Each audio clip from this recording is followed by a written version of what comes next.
All right, I call to order the meeting of the Manassas Park Governing Body for June 3rd, 2025. Approval of the agenda. We are removing the closed item session, and that will be pushed back to June 17th, and we're adding a legislative update from Delegate Maldonado. That will be item 7B. Do I have a motion to approve the agenda as amended? So moved. Second. All in favor? Aye. Opposed, abstained, motion carries. Please join us for a moment of silence, and Vice Mayor Moore, would you do the pledge? Thank you.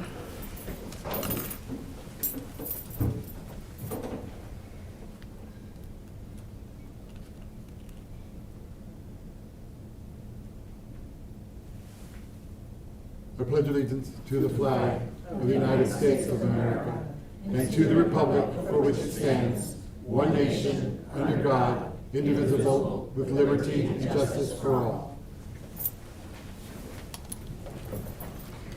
Okay, public comment time. We have one person signed up for public comment, Miss Lydia Braxton. Please come to the microphone. If desired, state your name and address, and keep your comments to 3 minutes. Ms. Connor will be keeping the time. Now, I believe she's for the public hearing, not regular comment. Oh, would you like to speak for the public hearing on the budget? Okay, we'll come back to you. Thank you. We're at 10, no X. Okay, thank you. Thank you. All right. Is there anyone who's not signed up for public comment but wants to make public comment general, not regarding the budget? No. And I think the two online are also for the budget, so I will save those. Okay, tonight we have a public hearing on the tax rate, utility rates, and FY26 budget. I declare the public hearing open. Staff presentation?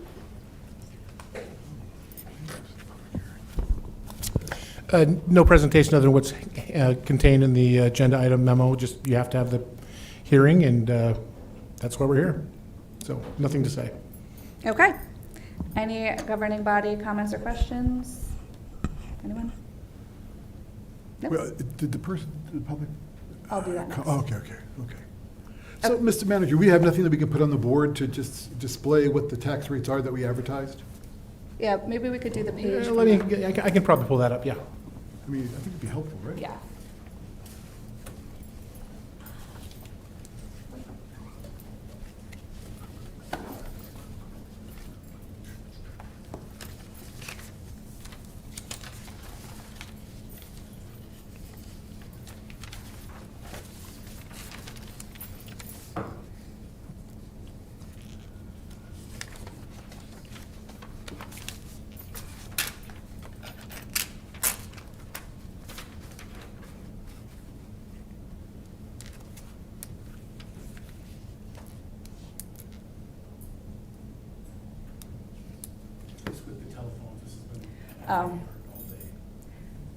Well, while we're waiting on that, why don't we go to the public comments? Ms. Bratton.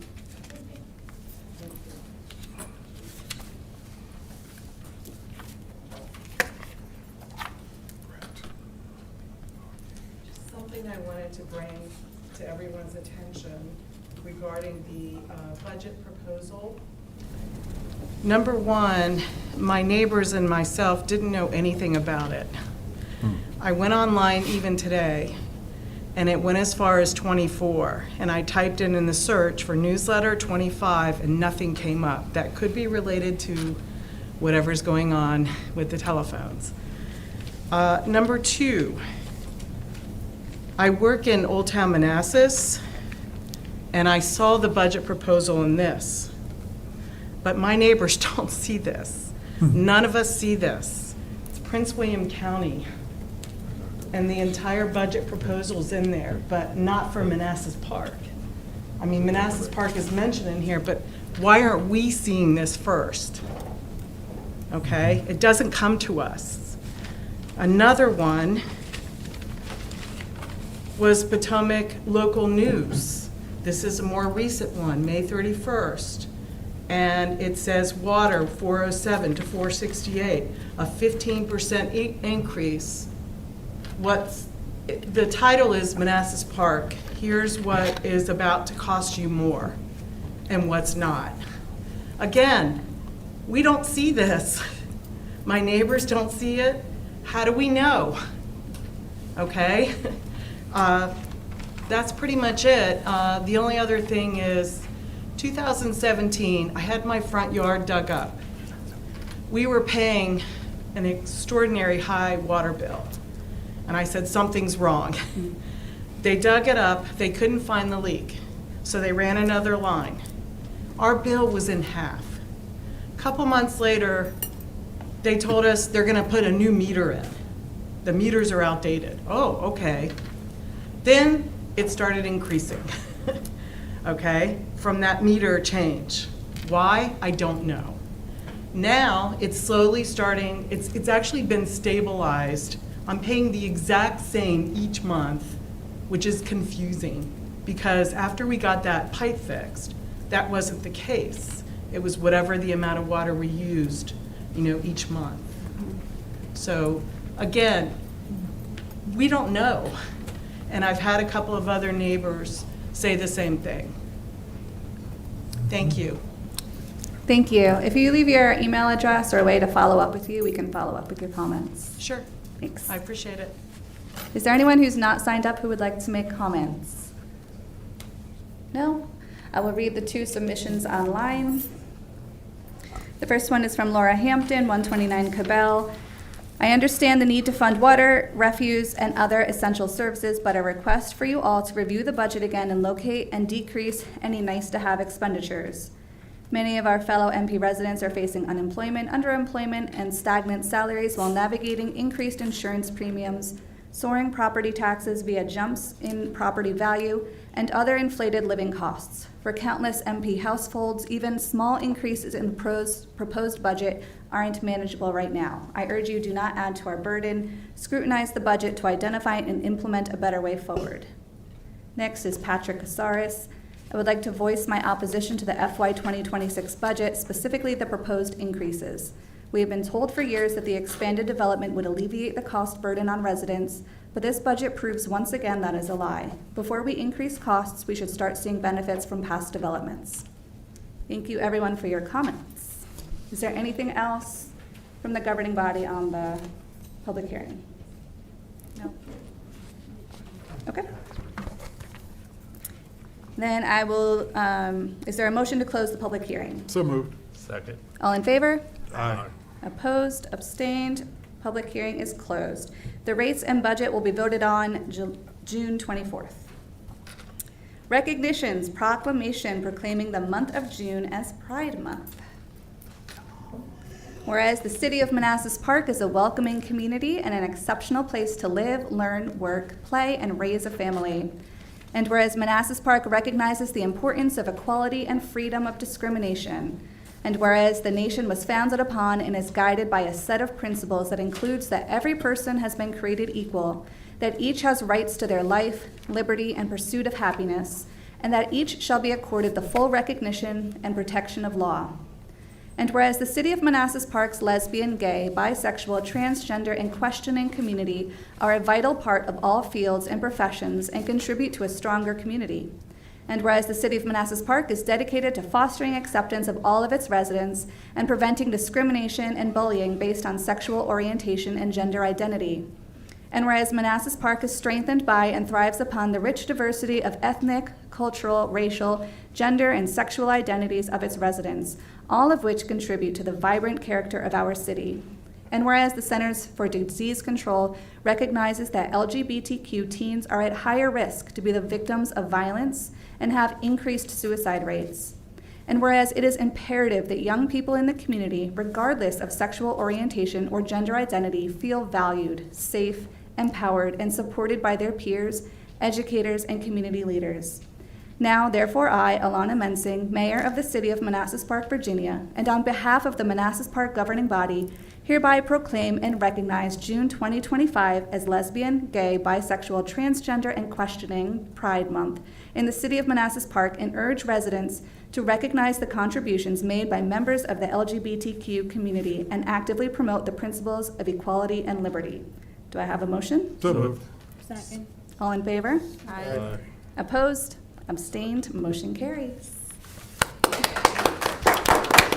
Would you you like to come forward, Mr. Dooley, and accept the resolution? Oh, sure. Thanks.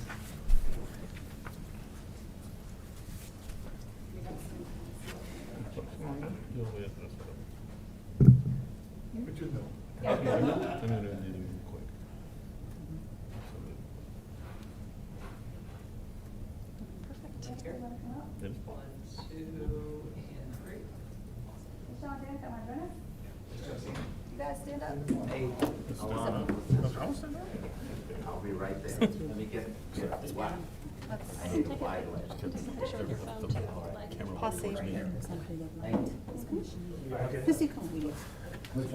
Joanna, can you scooch down? Yeah. Scooch down.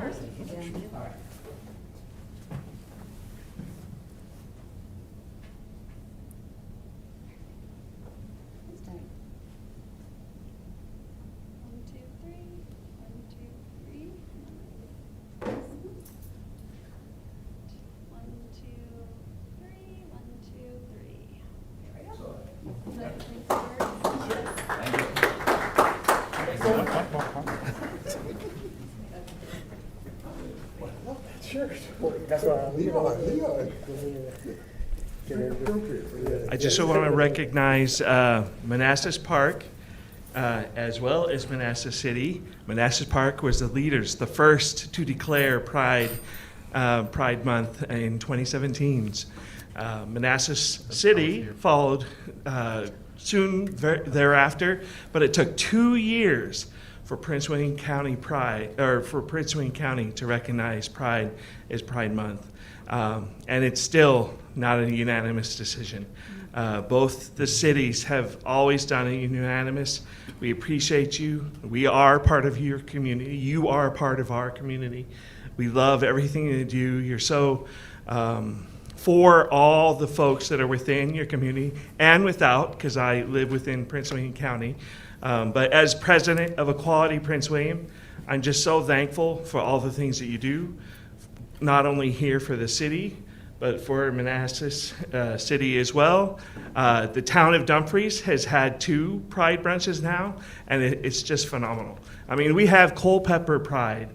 Yeah. This is crazy. So we're out here. We're doing the work. So thank you. Not only for myself, my chosen family, my transgender nephew who just graduated from C.D. Hilton High School. Just keep up the good work. Thank you. Thank you. Thank you, Mr. Dooley, for coming out, and thank you, Councilmember Osina, for coming on over to your neighboring city. It's like visiting. Oh, go ahead. You want to comment? Yeah, just wanted to comment and invite everyone out tomorrow at 7 o'clock here at City Hall at our flagpole. We're going to have the ceremonial raising of the progressive pride flag. Again, tomorrow night, 7 o'clock here at City Hall. And hope everyone can come out and support that activity and that event. Thank you. All right, next up, we would like to welcome Senator Roem. Thank you for being here with your 2025 legislative session briefing. All right, thank you so much, Madam Mayor. Thank you to members of the council here, and specifically to Vice Mayor Moore. Happy Pride. It's good to see you as always. All right, so let's go ahead and run this through. Basically, what we're going to talk about today is things that we actually got done in the General Assembly session this year, and Delegate Maldonado, follow me. We'll be able to take questions from y'all. So if we can get into the first slide, that'd be great. Thank you so kindly. All right, let's go into the legislative agenda overview. So first, you'll see here's a bunch of bills that I filed this year. And of particular note for you all was we got that charter change done, yay, and thank you to the delegate for her support on that, by the way, thank you very kindly. As well as we got 9 of these bills passed. 4, for the first time in my 8 sessions, got vetoed. Oh no, so it goes on the Christmas tree, baby's first veto, that's super cute. And this means we've now passed 60 of my bills into law, all with bipartisan support, which is super cool. But then these 4 happened, so we'll explain all that stuff in a minute. All right, next slide, please. Thank you. So here's some stuff. As you know, I always deal with food insecurity, trying to combat that. City of Manassas Park is wonderful in that you have universal free school breakfast and lunch for every single student here. There is no such thing as school meal debt in the City of Manassas Park. Love that. Also, Manassas Park has the family food market here, and it's over at the high school, and you actually got one coming up real soon, so that's also super exciting. Anyways, so here's some of the things that we did. The big one that I actually got over the finish line this year is the Hunger-Free Campus Manassas Food Pantry Act. This will allocate $500,000 as well as change the code here to make sure that every college that wants to participate in this, including Nova, by the way, including our community colleges, can actually participate so that they have fully stocked food pantries.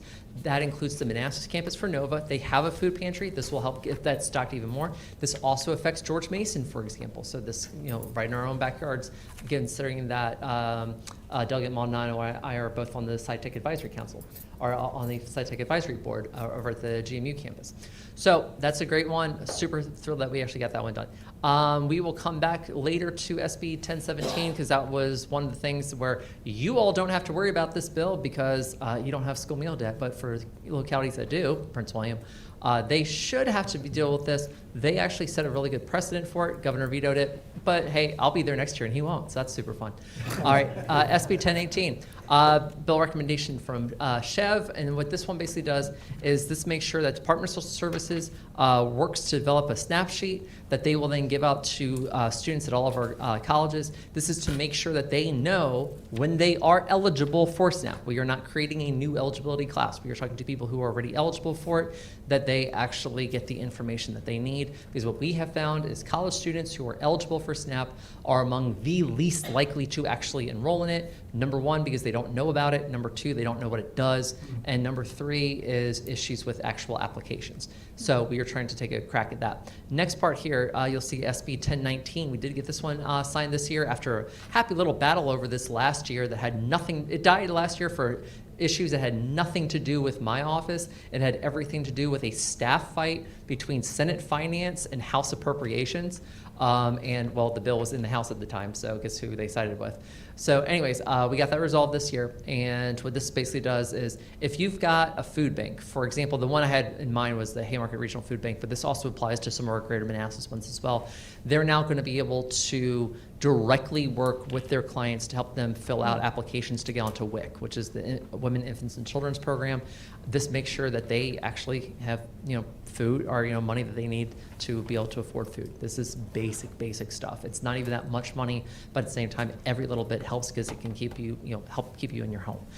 Then we got SB 1020. 5 years ago, we passed my bill that allows Virginia restaurants, including gas stations like Wawa and Sheetz, and hey, we have Sheetz in Manassas Park, super cool. And by the way, side note, our 3 7-Elevens Manassas Park, you need to have the tap. They only have the insert. They need the tap because the tap doesn't work on their pumps. The Sheetz one does work. Guess where I go? I like going to that one because you don't have the security problem with it. Anyways, yep, that happened before. Anyways, what that bill did 5 years ago allowed these restaurants to participate as an option in the federal restaurant meals program. And we want to basically see okay, what obstacles, barriers, or anything else right now are in place for us or that are kind of getting in the way of businesses actually being able to expand this even more. We do have a number of businesses throughout Virginia that are enrolled. We want to see a lot more participation specifically in Northern Virginia. It's being used a lot more in Hampton Roads than it is up here. We want to know why that is and what things that we can actually do to make sure that we've got this taken care of. So let's go on to the next slide. Cool. All right, here's another one of my happy little bills that got vetoed this year. So what we did here is we said, hey, look, data centers are putting a huge amount of demand for electricity on the grid right now. We've got to deal with this. Thank you, Manassas Park, for being our only locality in Greater Prince William that does not have one of these, we'll just say, buildings in our borders here because they consume a giant amount of electricity and they are actually responsible for people's electric rates going up. Anyways, what we wanted to do was create a demand response program by asking the State Corporation Commission to basically tell us, what do you think we need to do to create a demand response program? Vetoed because, well, the data center industry doesn't like anything and the governor will basically aligned himself with the data center industry. That's not my words. That's the governor's words during the State of Commonwealth address when he said that he would oppose basically anything that was going to put guardrails on the data center industry. And, well, he kept his word. So, true to who he is, that's fair enough. All right, let's go on to the next slide. All right, veterans' rights. This was a big one. Last year we had a big fight about the VEMSTEP program, that is the Virginia Military Survivors Dependent Education Program. And what we wanted to do with this bill, this was a recommendation from a JLARC study that came out, is this said we are going to make sure that Department of Veteran Services is working directly with CHEV so that they are identifying how many students are actually eligible and how many are actually enrolled in this program. They're doing data sharing ahead of time. This allows us at the state level to budget accordingly, because what this program does is it says for Gold Star families and for families where you've got 90 to 100% disability, that basically they have their tuition covered. And we want to make sure that we are honoring that service very much. I was glad to be with Delegate Maldonado and y'all here at the Memorial Day ceremony that we had outside. We had a Gold Star family that was there. We had one who was there last year. That's exactly the sort of folks who we want to be helping with legislation like this. So we get this bill signed. That's great. You'll see that little transportation safety bill. This is my fourth crack at how do we get more money into the Virginia Highway Safety Improvement Program. So the last 3 years, I wanted to take 10% of general fund surplus dollars and dedicate it directly to VHSIP. And the whole point of that is to prevent people from, dying. And that kept dying. So this year we tried to give it another route, and we said, how about voluntary donations? Kind of like you go to name your store of choice, you take your credit card, you swipe it, and it says would you like to round up to do this? Would you like to donate $2 to pet rescue or whatever? What we wanted to do with this is take that exact same idea that they already do at the DMV for organ stuff, and we said, hey, do you want to donate $1, $2, $3, whatever, to the Virginia Highway Safety Improvement Program? Vetoed. So again, I'll be there next year and he won't. All right, government transparency. So we had another bill here. This one is really kind of an interesting situation that we have. When you vote here in Manassas Park, what you will see is on election day, the way the votes are broken down, you have the number of people who voted per precinct, and you get to see how, not how individual people voted, but what the total of votes were. Right, here at City Hall for one precinct, you'll have another precinct over at the high school, another precinct over at the community center. So the way these votes break down right now is on election day, we see that category. Then we see absentee ballots, the mail-in ballots. Those now get reallocated back to the precinct. It gives us better transparency, better data. Good. And then you have what's called post-election absentee. These were ones that were postmarked by 5 o'clock on election day, and that have to arrive in the mail by noon on the third day, basically that Friday after the election. What we don't have, the one type of ballot that is not reallocated back to precincts is provisional ballots. Those are tallied at the city level here in Manassas Park, or in other areas, they might be tallied by campaign, by race, right? So for example, the 10th Congressional District is only part of Prince William. They also have part of the 7th District. And so you don't really know exactly where did all of those provisional ballots come from. Well, here's the thing. Last year, we had more than 100,000 provisional ballots cast all across Virginia because we now have same-day voter registration. And that, by the way, that was a hit here in Manassas Park, and it will continue being a hit. So we need better data. And again, this doesn't change the election results. This just tells you where they come back from. So what this bill does is this reallocates those provisional ballots back to the precinct level. So let's say you were in a fight, and you were like, you got elected, everything worked out great for you, and all y'all did, and you're like, I lost that one precinct by 2 votes. If I only knew how those provisionals were allocated, I knew I won that one, right? I'm not saying that happened to me, it did. I'm just saying it wasn't a Manassas Park problem for me, that was a Prince William County problem. But anyways, so this now gives you a lot more transparency for our election process, which is super good.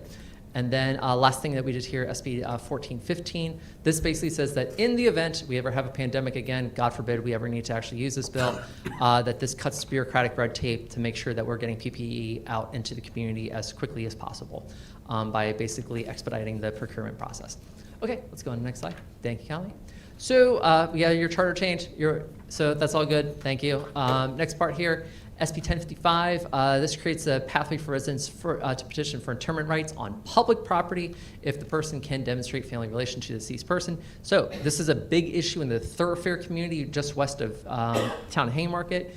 You all do have a little public cemetery, though, right next to the community center, for example. So if you had someone from that family who said, hey, I want to be buried next to family, they have a way to basically go ahead and do that, right? So then that brings us to the next one here, which is SB 1118.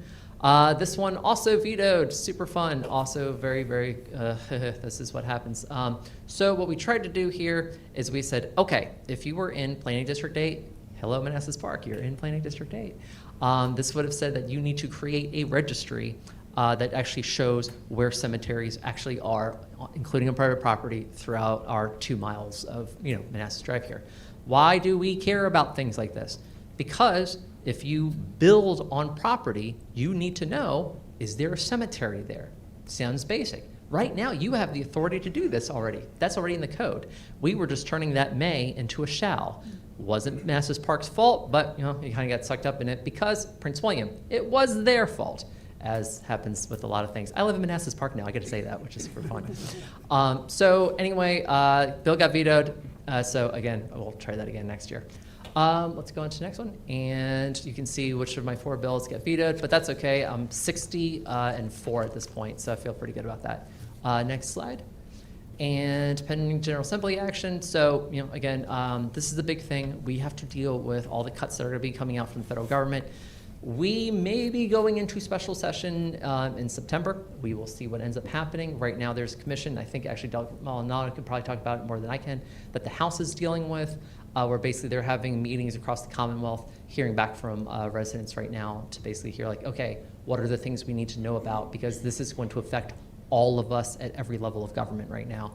And long story short, I think next year's General Assembly session is going to be a lot more about what can we continue funding as opposed to what are new things that we're going to fund. So, however, we did pass a budget this year, the revised version of the budget. What is in it for the residents here? This is very, very, very important. Number 1, you're going to get a refund check this fall, which is very, very cool. So, yay, that's fun. Number 2, not coincidentally, right before Election Day. Amazing how legislators work. I'm not up until 2027. Wasn't my thing. Number 2, there will be a raise in the standard deduction, which we also like to see as well, because that affects a lot of people, especially in the city, and also affecting a lot of people in the city is we are increasing the refundability of the earned income tax credit, which is a very, very big deal thing here in the city of Manassas Park. Our budget passed with overwhelming bipartisan support, which we love to see as well. I think we only had 2 dissenting votes in the Senate. But then again, if you're in the Senate and you're on Senate Finance and you voted against that, then you would no longer be on Senate Finance. But that's just me. Okay, next slide. Okay, so that's how you can contact me if you have any questions. With that, I'll be happy to kick it over to Delegate Maldonado, and then we can take questions. Welcome, Delegate Maldonado. Thank you for coming out. Thank you. Good evening, Mayor, Vice Mayor, members of the Governing Board. Thank you, Senator Rome.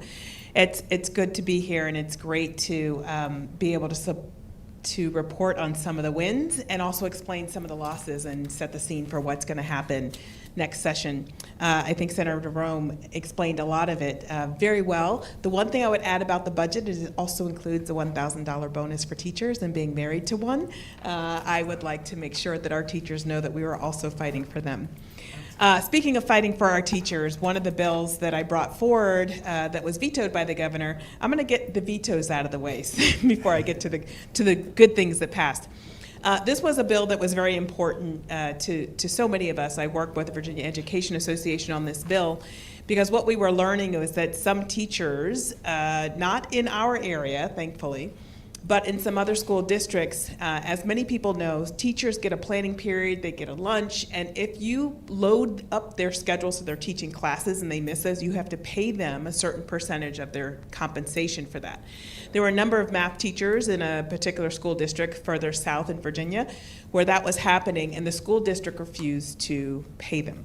This is earned wages, and when they took the school system to court, the court said that our code was ambiguous and sided with the school system, so these teachers were out of luck. And as a result, many of them left that school district, which is harmful to our students, it's harmful to the system. So this piece of legislation worked on our Virginia statute to make sure that it was clear that teachers had had standing and that these were included in the definition of employees and that this was earned wages that they had rights to. The governor vetoed that. The governor also vetoed a bill. Many of you know that we have mobile home communities, particularly two on the line with the city of Manassas. And last year, we passed legislation that simply said the fees in the rental agreements needed to be moved up front, not hidden in the body or at the end where people may not understand it, up front. What happens all the time when we talk about affordable housing and fairness and equity is that our folks who are renters in the mobile home community are excluded from the conversation. So this bill simply took what was already law under the Landlord-Tenant Act and made it law under the Mobile Home Act. That was also vetoed by the governor. And then another bill around our AI and technology. So I brought forward a bill that tried to address high-risk AI uses, and the way that our data is collected and used, and making sure that we had impact assessments in place to prevent discrimination. So, for example, if you are somebody trying to get a mortgage to buy a home, this country has a history of what's called redlining. It is illegal, but historically in our country, there have been segments and populations and communities where literally banks would redline it, put a red line around it and say, we are not providing loans in that area. It is illegal, but it still also happens. So that's an example. If you were going to use technology to make these kinds of decisions, so decisions around financing, decisions around education, medical services, decisions impacting marriage equality, decisions around housing, all of those things, we wanted to make sure that the people who develop them run an impact assessment before they put it out for use, to confirm that it's operating appropriately and is not creating outputs that further marginalize people or create bias. So that also was vetoed by the governor. Now, what I will say is that there's an explosion of AI legislation all around the nation, and recently there was federal level is now starting to play. They've been very inactive, not being able to pass anything. So lots of folks at the state levels in governors' positions have been a little skittish about trying to figure out how to move forward.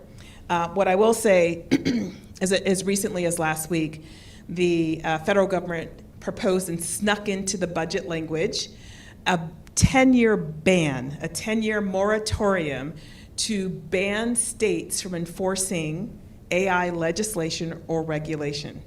10 years in technology is a lifetime. We would never be able to recover from that. And what it did was not just say a ban on new legislation, it's enforcing any. So that means that all the state laws we have in Virginia around data privacy, around deepfakes, around protecting our children online would be rendered unenforceable. The first thing I did was write an opposition letter. We sent it to our entire Virginia delegation, congressional delegation, and then we also wrote a statement to the committee to have a statement, and they were entered into the record in opposition. We believe that now that it's in the Senate that it will be stripped out and it shouldn't be moving forward. But we do have to pay attention because it's on hyper alert. Okay, the other bill wasn't vetoed, it didn't make it out of committee. Senator Rome referenced our data center bills. There were many of us had data center bills. The data center bill that I brought forward was what I called a pay your fair share bill.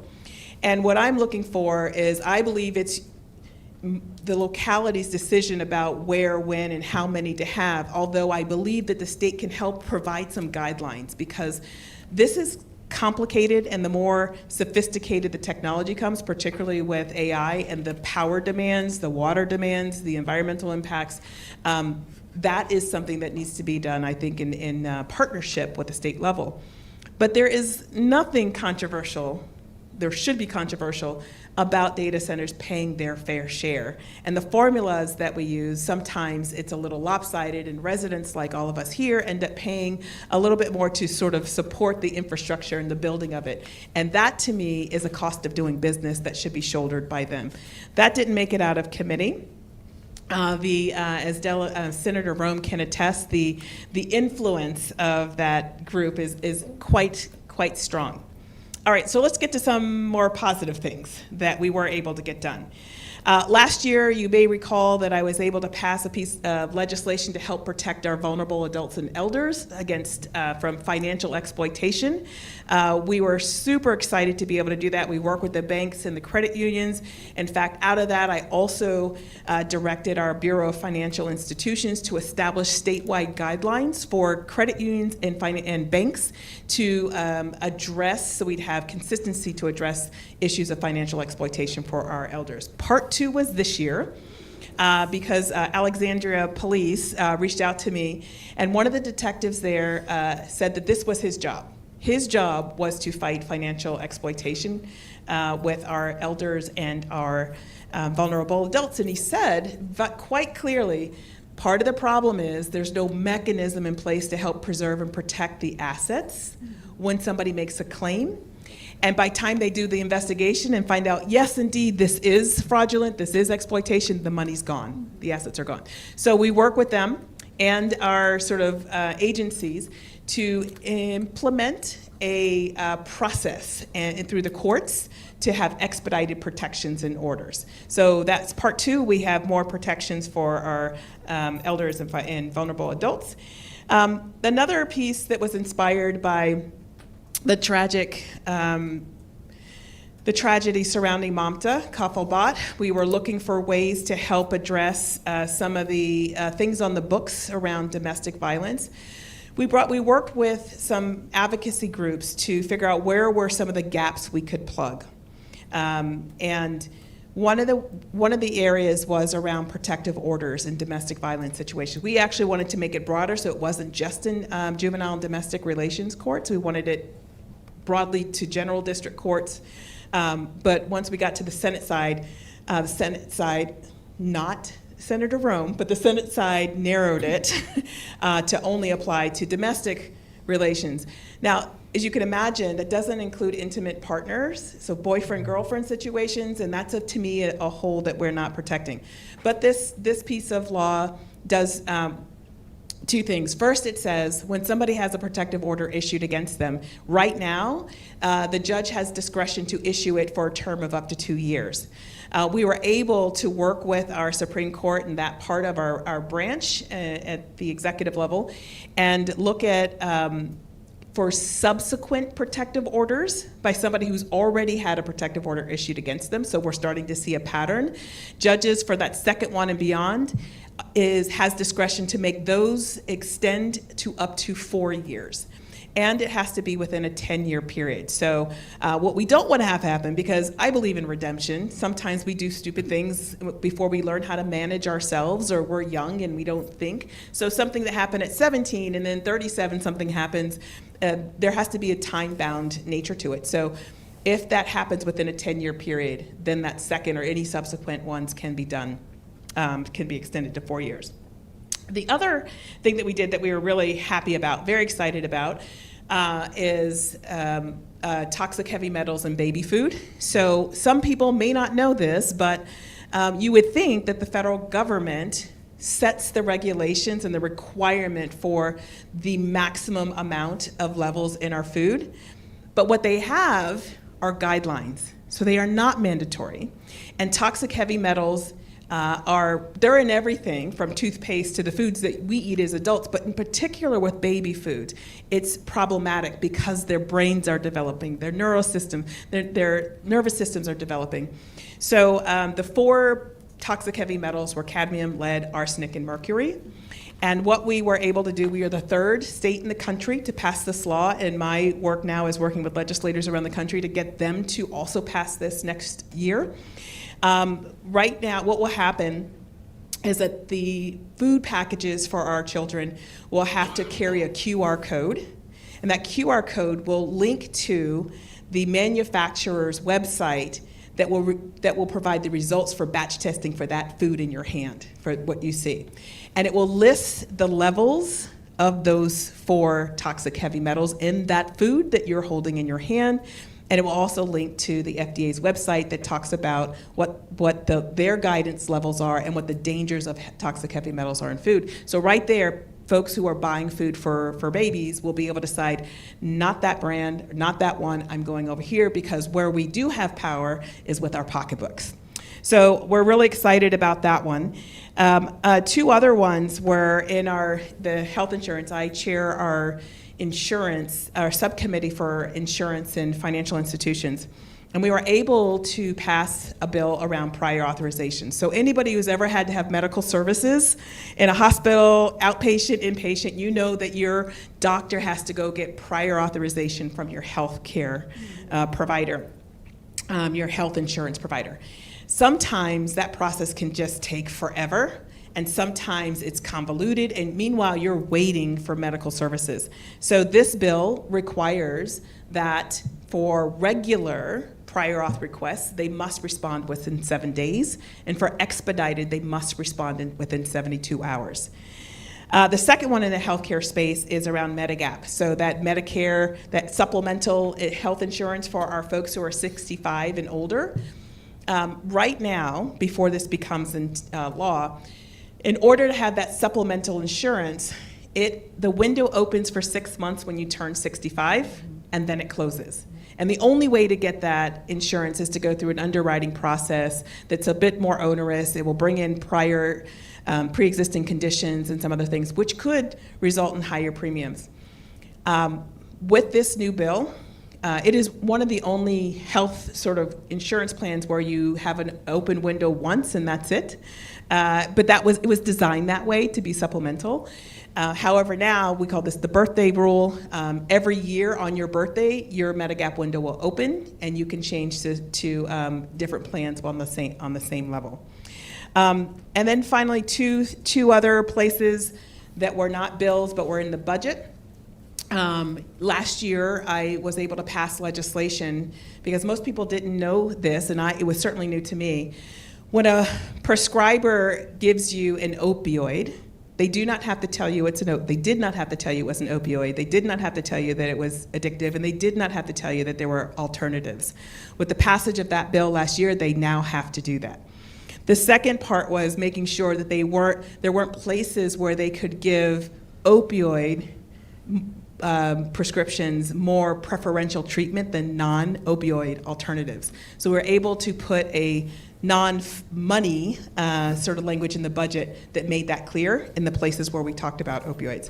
And the second one, which I'm really super happy about, last year we were able to get $250,000 to help our Nepali Community Center off of Ballsford Road finish with their renovations. This year we were able to get $150,000 to help Birmingham Green, who has a wonderful certified nurses certificate program, and they were doing it out of the goodness of their hearts and volunteers, and they were developing people from all over the region. Arlington, Alexandria, the park, the cities, the various counties were coming there to learn this, to be able to lift themselves up out of poverty, and now they'll have the funding to make it more formalized and to be able to reach more people.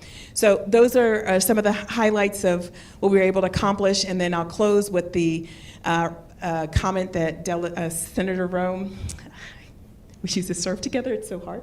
Senator Rome, not Delegate Rome, Senator Rome talked about our emergency committee, which is dealing with federal employee and funding reductions.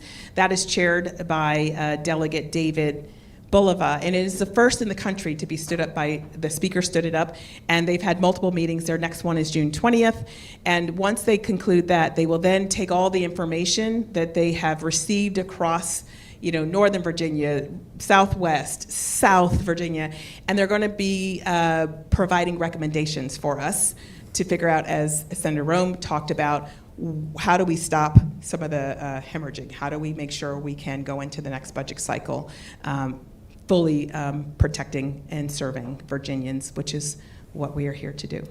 Thank you. Here to answer any questions. And I also have a link that I'll share with you all that has the legislative highlights. It's a flip book, so it's easier for everybody to grab. So I will share that link before I leave. Thank you to you both for coming out. We are very grateful for your service to our community. Does anyone have any questions? We'll start down here. No questions. Just thank you for the update. Thank you for your service in serving Manassas Park citizens and Virginia citizens. Again, it is great to see you, and thank you for your time. Thank you for your service to both of you. You're a true asset to the community, and thank you, Senator, for doing the charter and getting it through, even though you were tardy to meet me that morning. But I appreciate it. Thank you. I also don't have any questions, but thank you so much for all the work that you do, and I will look into your link when you send it with all your bills. Thank you. Thank you, Senator Rome, and thank you, Delegate Maldonado. I want to especially thank Senator Rome for inviting me to come up to Richmond along with Councilmember Osina to talk about marriage equality and codifying that in the Commonwealth Constitution. And I just appreciate your work around that. And for Delegate Maldonado, I just appreciate all the work that you've done around affordable housing and continue to do for that in our community. So thank you both for your great service. No questions, but thank you for the presentation. Thank you for always being an advocate for Manassas Park. We appreciate you both, and that you live here. You're our own We're fortunate. resident. By the way, one technical thing to mention from the charter change also, there is a provision in it that now changes the name as of July 1st this year from the Manassas Park Governing Body to Manassas Park City Council. I like that. So that was, I like that. there you go. So, yeah, that will go into effect July 1. So yeah, you have a name change coming up. That's fun. All right. Can they use city council then? You can't, a couple days. July Yeah. 4 weeks. Yeah. All right. Thank you. Thank you so much. Guess we'll need new signs. You saw me? Yes, but this is the. All right, next is the consent agenda. Tonight, the consent agenda includes the approval of the minutes from April 22, May 13, and May 20, 2025. Do I have a motion to approve the So consent? Mayor. Second. All in favor? Aye. Opposed? Abstained? Motion carries. Mayor, item 7B. I'm sorry. Item 7B 7 was Delegate Maldonado. The 50th anniversary. 50th anniversary. Oh, okay. Well, let's go backwards and do thank you, 7C, We can skip 50th it. anniversary. My bad. No, I appreciate it. Thank you. You get rid of All it. right, 50th anniversary updates. Big boy, clean this meeting. Hey, you're not involved.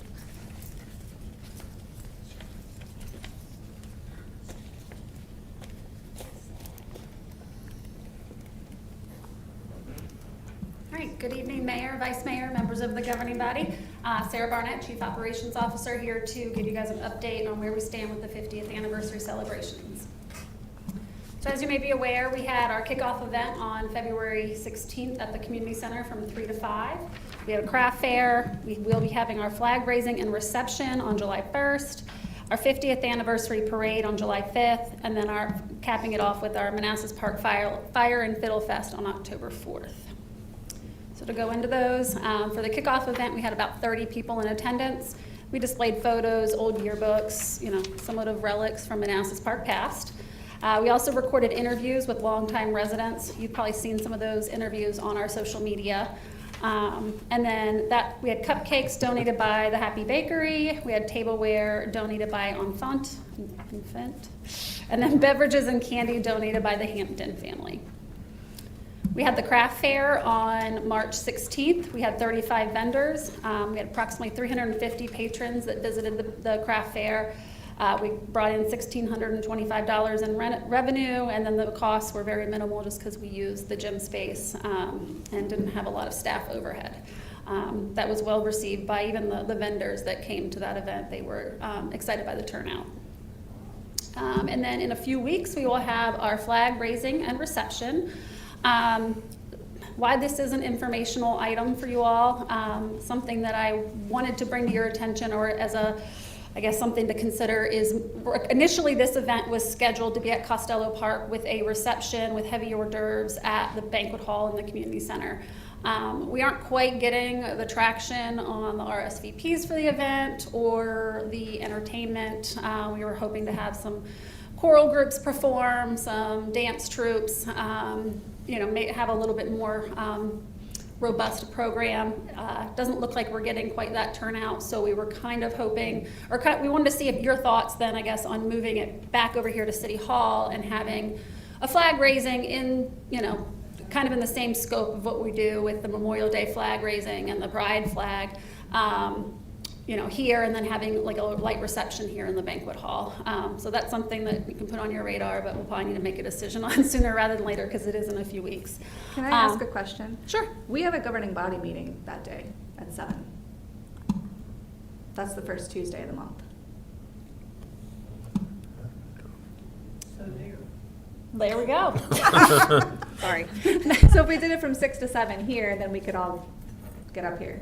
That works then. So a 50th reception prior to, followed by a governing body meeting, and we'll be good to go there. So we'll do Yeah. free In entry. July, we normally have only one meeting, and normally it's the third Tuesday. So we're just gonna do the third Tuesday? Yes. Okay. Like that. That 15th, works. yeah. I have it on the 15th, though, yeah, meeting. Sure. Well, We could do free entry to a governing body meeting on the first, though. But then we do the city council. Oh, city council meeting. Oh, the first ever. Oh, great. So again, something we can talk about offline, but just wanted to kind of get you guys' thoughts on that. From a staff perspective, it might be easier to have it here, but obviously we want to give it the due process and the honor that you all have in mind for that event. For the parade is going to go from East Carondelet, which you can see here, and travel all the way down, fall downhill, which is good for our participants. It is about a 0.8 mile, or just under a mile trek. It'll end at City Hall, just past City Hall in that parking lot. It will be from 9 to 11 on Manassas Drive. We have children's bike parade, floats, bands, and dance groups is what we're hoping to have in attendance. Right now, we only have 4 groups enrolled, but that is, to me, isn't of concern just because people tend to wait until the last minute to sign up for those types of things. Like with our light parade, it's usually 10 days before all of a sudden we get a big push of people wanting to sign up for that. We're hoping to have a contest for participants with the best bike decoration category, most creative float, best performing arts group, and then best in show. And then for personnel costs, we are expecting about $4,500 between all the different departments and their overtime. That event is on the same day as our July 5th Independence celebration with the fireworks and such at Signal Hill. So, it's kind of a dual day for a lot of us. And then we have the Fire and Fiddle Fest on October 4th. It is scheduled from 11 to 4 at Costello Park. The community center will be closed for that day just to allow for parking and to kind of minimize some of the chaos. We will have a stage with musical performers. Seldom Seen is booked. They're kind of the main show, but we're hoping to get some smaller bands and performers on to help build awareness and bring more entertainment. We are no longer going to do the Kansas City Barbecue Contest as a sanctioned event. That was going to be a heavy lift for very little return on investment. Probably would have wiped out any sort of, cost recovery that we would have had on that. So instead, we're recruiting food trucks to compete in various food categories. The patrons will be able to purchase a food tasting ticket. They can still purchase regular food at the food trucks themselves, but in order to vote on the different food categories, which we haven't come up with yet, it'll really kind of depend on the different food trucks that we have that commit to that day. But there will be a prize for, like I said, the different categories for the food trucks. And then patrons may also purchase alcohol tasting tickets to enjoy adult beverages. That is somewhat of to be determined at this point. We are running into some issues with, not issues, but some changes in ABC that we're even running into with the July 5th event. So it just may not be effective to have alcohol at those events. But, we've done, at least July 5th, we've done for years without alcohol, and it's been a great event. So, we're not too concerned about that. But again, with the food truck one, it'd be nice to have, especially with the entertainment. But this gives us a little bit more time between now and October. We'll also have vendor and community resource tents, areas for vendors and community resources to set up tables and pass out information, but also vendors to sell, things at the event. We're working to add a car show and then kids' activities and bounce houses. For costs, our personnel costs are around $5,100. Entertainment is about $10,000.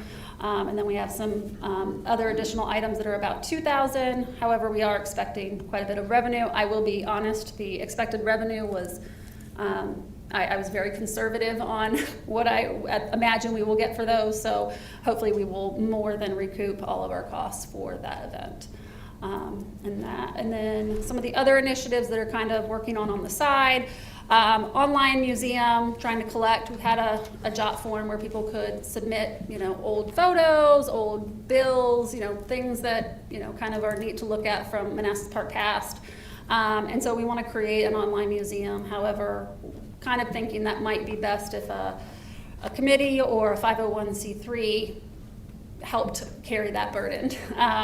We also have a jot form out for the longest residing resident. We have not had any submissions on that, so the odds are pretty good that you could be the longest residing resident, but we're looking for someone, not necessarily the oldest, but the person who's lived here the longest. And they're self-reporting that, so we might check some with the Commissioner of Revenue to kind of see when they've moved in here, but for the most part, we're going to take their word for it. We are hoping that we would have that in place by July 1st to be the person to raise up the 50th anniversary flag and then serve as the Grand Marshal for the July 5th parade. And then we're also looking to have a time capsule, so we need items donated that we would then open at our 75th anniversary. And that's all I have. Any questions? Thank you for the presentation. It's very exciting to see all these events coming up. Where is the jot form? Is that on our website? Yes, there is. When you go onto the Manassas Park website, right at the top of the banner is the 50th anniversary link, and there should be links within that, information on all the different events. Great. Thank you. All right, thank you. Comments, questions? Start down here. Oh, yeah. Thank you for presentation. My question was for the July 5th. What time do we start closing Signal Hill down? So Signal Hill is closed all day. That's what we did last year. So we're still in that, we're still learning because it used to always be on July 4th and we would have the water park open. Yeah. Last year we closed down the park all day. I'll need to double check on that. I think that was still the plan this year. Keeping it closed. Yeah, because I'm just trying to figure out the timing for the parade and Signal Hill, that whole logistics. 9 to 11 is the parade, and then the events at Signal Hill don't start until 5. Okay. However, it takes staff quite a bit of time to set up the tents and get everything in place and clear the park and those things. But I do need to double check. I cannot remember off the top of my head if we are closing Signal Hill to include the water park that day or if it's open on a limited schedule. I should be able to find that out probably by the end of the meeting, but I will email you all that. Okay. Thank you. Thank you, Sarah, for the presentation.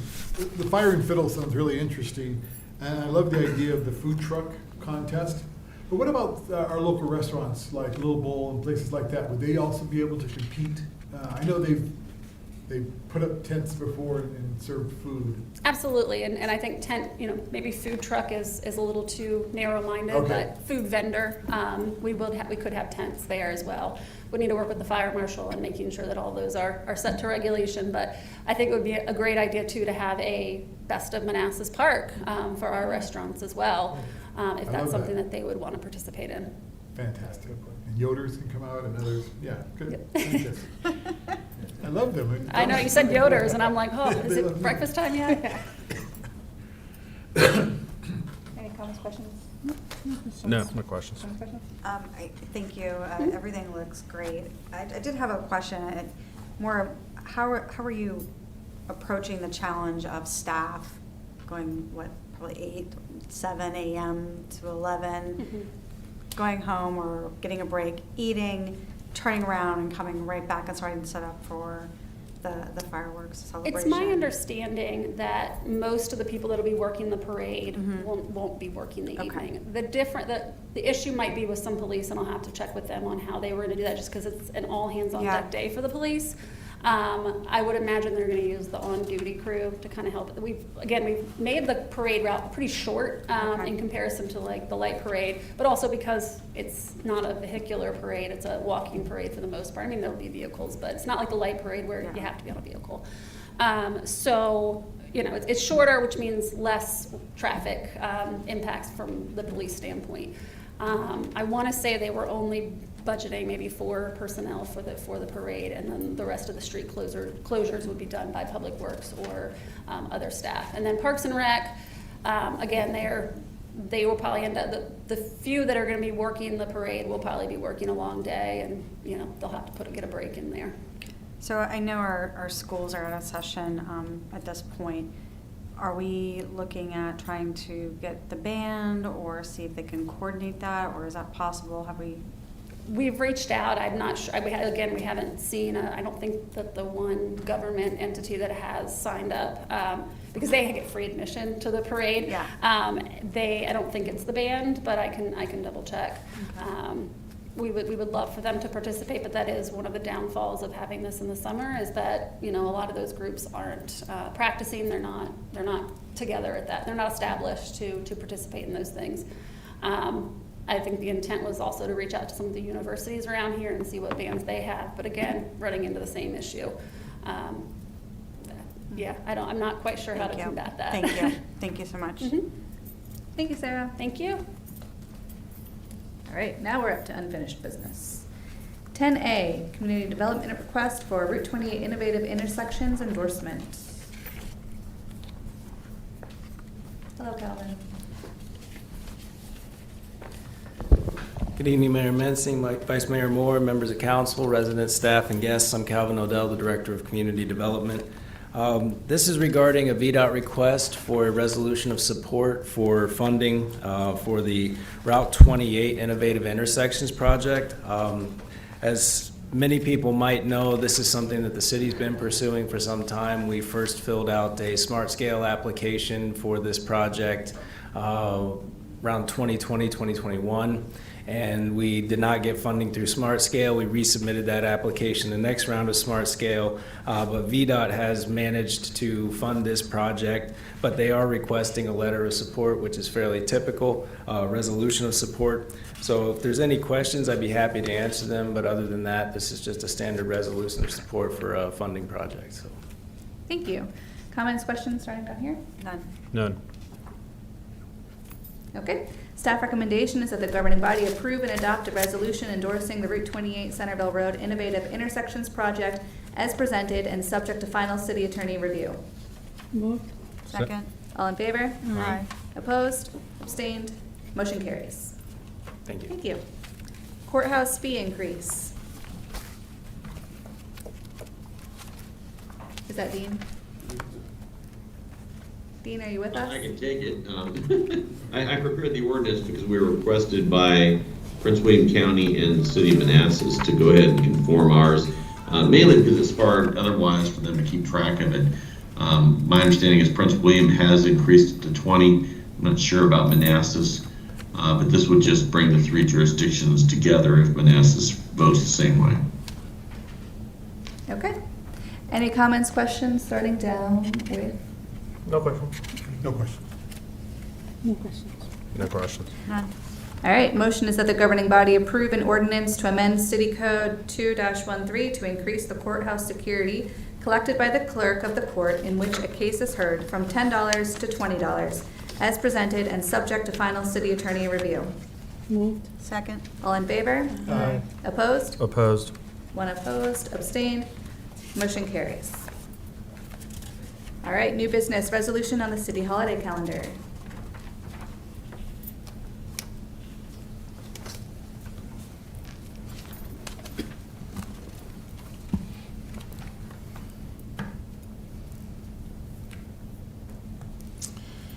Okay, good, everybody, thank you. Every year, or city council, I didn't know about that, that's interesting.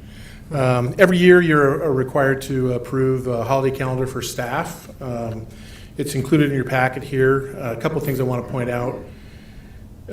Christmas and New Year's are on Thursdays this year, or this coming fiscal year, which means everybody's going to take Friday off anyway. And so I was thinking, in light of the fact that, we can't really keep up with the market as far as pay and benefits go, that giving everybody that long weekend might be a gesture of goodwill. That otherwise it's a standard calendar, pretty much a duplicate of what you had before. But those are that's the main thing I wanted to point out. Happy to answer any questions you might have. Thank you. I personally think that's a fantastic idea, and I'm glad we can offer that. Thank Comments, you. questions, starting to my left? None? Are we normally closed for election day? I didn't know that. Apparently in Virginia, that is a holiday. Oh, very Some- good. some You should. places. No, that's great. Not all. Fantastic. No, I have no questions. I didn't realize that. Councilmember Javed, comments, questions? Yeah, just for the New Year's, what did we do last year? We gave New Year's Eve off last year? Do you remember? I wasn't here, I don't It was know. a half a day. Half day? I thought it was half, Yeah, like we did for Christmas Eve, Thanksgiving, right? Thanksgiving, right? So you're recommending a full day? No, a half day for the day before Thanksgiving. No, for New Year's. Yes, for New Year's and for Christmas, yes, correct. Mhm. I like that. Yeah, Okay. I think it's nice. You can't bid. No, I mean, I don't see the reason for taking a whole day off for New Year's Eve, but that's fine. Got to prepare for your festivities. Well, there are savings with the electricity and, operations of the building. I mean, there are other benefits, so. Hangovers? So, Pardon me? Hangovers. not No yet. comment. I'm fine with this as it stands, but in the future, I'd kind of like to see the dais discuss removing some of these standard holidays and having floating holidays where they can choose which holidays they'd like to take off. A lot of workplaces do that where they don't have these extra filler days that padding around Christmas or, New Year's, that people may not celebrate then. Absolutely. So having more of something of your choice. I will put that on the list for the after July 1st discussions. Yeah. I like the calendar as is because you give extra days, and I think if you have too many floating, you may have multiple people, and it can be jugged out. So Well, you can we have also floating on my cover part, people, but I so like you don't that. have everybody out at the same time. So I like what you're doing. I'll put it on the list for later discussion. Yeah, we will discuss that in the future. Good idea. All right, the motion is that the governing body approve a resolution establishing the city's holiday schedule for FY 2026 as presented and subject to final city attorney review. Moved. Second. All in favor? Aye. Opposed? Abstained? Motion carries. 11B, letter of map revision for Bull Run Tributary A at Manassas Drive.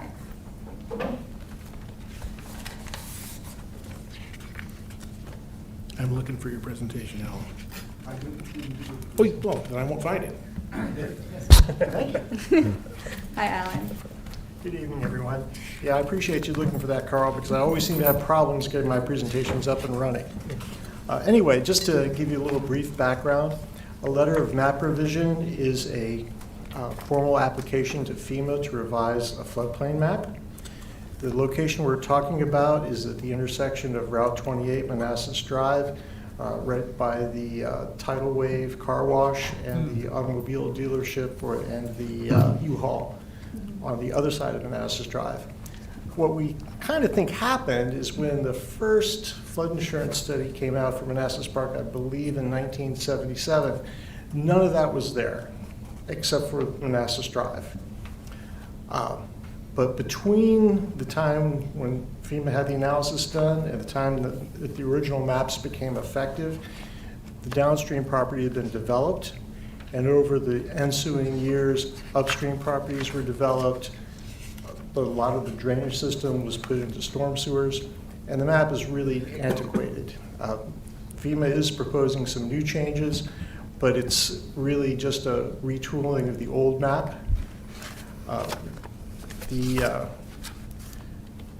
We solicited a proposal from IMEG, one of our on-call engineers. They had done a lot of analysis of the storm sewer system upstream of Manassas Drive in conjunction with the redevelopment of the tidal wave site. So they have a lot of the preliminary work already completed. Their proposal was for $70,100, and I'm proposing a 10% contingency of $7,010 for a total of $77,110. Thank you. Are there any questions? Comments, questions, starting to my left? No. Just one. Sure. In the item itself, it doesn't say whether or not these funds were budgeted or we're pulling from other lines to piece together the $77,000. No, yeah, there's $50,000 in the CIP for the Lomar at that location. And the reason we brought it here is because the total amount needed is more than the $50,000. So the remainder will be taken from professional services under stormwater. Okay. Thank you. Thank you. Okay, you got it. Okay.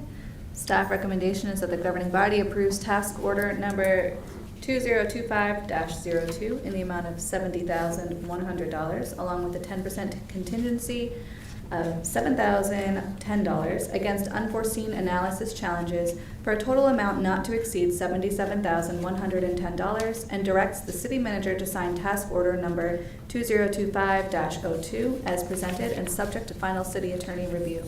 So moved. Second. All in favor? Aye. Opposed? Abstained? Motion carries. Briglia-Hunley contract. Dean? That's me again, yes. So this is the contract that was sent to you guys via email. It's up on the website now. After it was posted, the city attorney and I, or the new city attorney and I, were talking about this, and we got to thinking it made more sense to go ahead and have this just commence on July 1st. That way you keep the fiscal years all the same. It doesn't complicate the review periods. It also allows for a nice even new fiscal year, but it also allows for a transition period whereby he's still going to be working at under his old engagement agreement. So we have an engagement agreement right now with that firm for various things, including just general services if needed, if we need some overflow. His rate under that agreement is $350 an hour. So it actually saves the city a little bit of money sort of during this transition. So we're still covered. I intend to have everything essentially go to both of us so that I can kind of walk him through, during the transition period, how things work.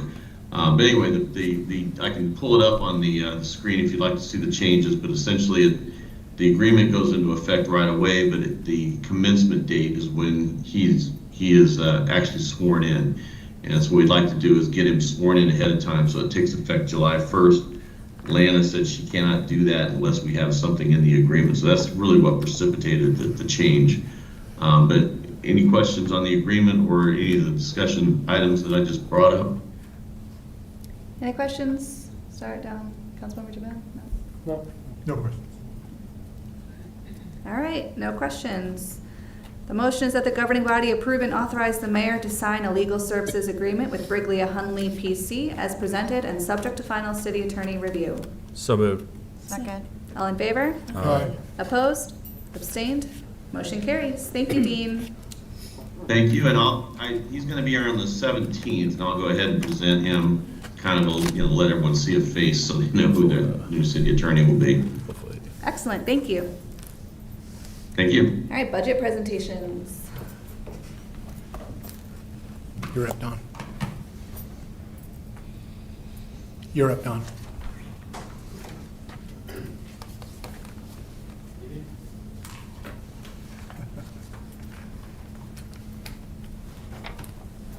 Hello, Don. Good evening, Mayor, Vice Mayor, governing body. Mine's not going to be that long. Good. So we'll just get right into it. I just wanted to give you the org chart so you understand what our team looks like. And just to give you a little background of our team, most of our team started as help desk and moved up.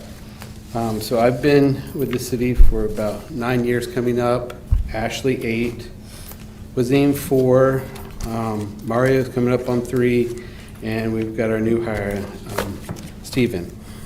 As you see the layout of our team, if you have any questions, I'd be happy to answer. Okay. All right, just a quick snapshot of our budget for IT. As you see, the biggest one is the IT salaries, wages. The next one is maintenance contracts. I've bundled some of the others into one because they are so small on that one. Any questions on the slide? We can go further in if you have more questions once we get in a little further. Yeah, maybe we'll save the questions to the end. Okay. All right. So our maintenance contracts, which is our biggest one, which is broken out into cybersecurity, software, and enterprise software. Just so you understand our cybersecurity and the IT items that we have, I did forget one that I forgot to put up there, which is our Barracuda spam filter. But these are the different items for our cybersecurity. The BMS is our ticketing system. The VSA is our remote management. IT Glue is our documentation. Rocket Cyber is a SOC for internal. So if something on the computers, they see something, they call or put a ticket in. The VPN is for pen testing from the outside. Rapid Fire is our vulnerability testing on computers. The Albert Sensors is another SOC that we have that goes to the state police on items coming into the system through the network. Datto is our AV. Bullfish is our security training, and the UV View is our backup solution, which is local and cloud-based. We use Fortinet for our security, as in our firewalls and our Wi-Fi.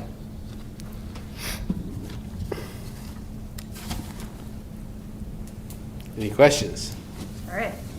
Start down with Councilmember Javed. Any questions? No. Thank you, Don, for the presentation. Just a quick question on Sure. PCs versus laptops. What does the city use for the staff? Are they mostly PCs or laptops? No, we use probably 90% laptops, and then a small percentage of our towers or PCs are where we can't have them as our vCIN at PD and some of those that are secure ones. They have to be the laptops. Some of our front desk ones are for towers for that reason too, so they don't kind of walk away. How often do we change out, replace our We change, every year we rotate about 20 workstations, PCs, devices. I usually get a 5-year warranty. We are a Dell shop, so it's all Dell for the PCs and computers. And the licenses we buy for all of these computers, is it As in, or? as in the OS license? Yes, Or- yes. Yeah, that comes with the purchase. Oh, fantastic. Yeah, so every year it kind of upgrades and we move forward with that. Our servers are a different way because we use VMware, so we buy the OS separately. The VM is becoming a thorn in my back since they got bought out by Broadcom, so we may be looking at changing that because of the expense. All right, thank you, Don. Appreciate it. No problem. Questions? No questions. I have a quick question. You talked about VMware. Are you looking to go to Microsoft Azure? I don't know. What do you mean?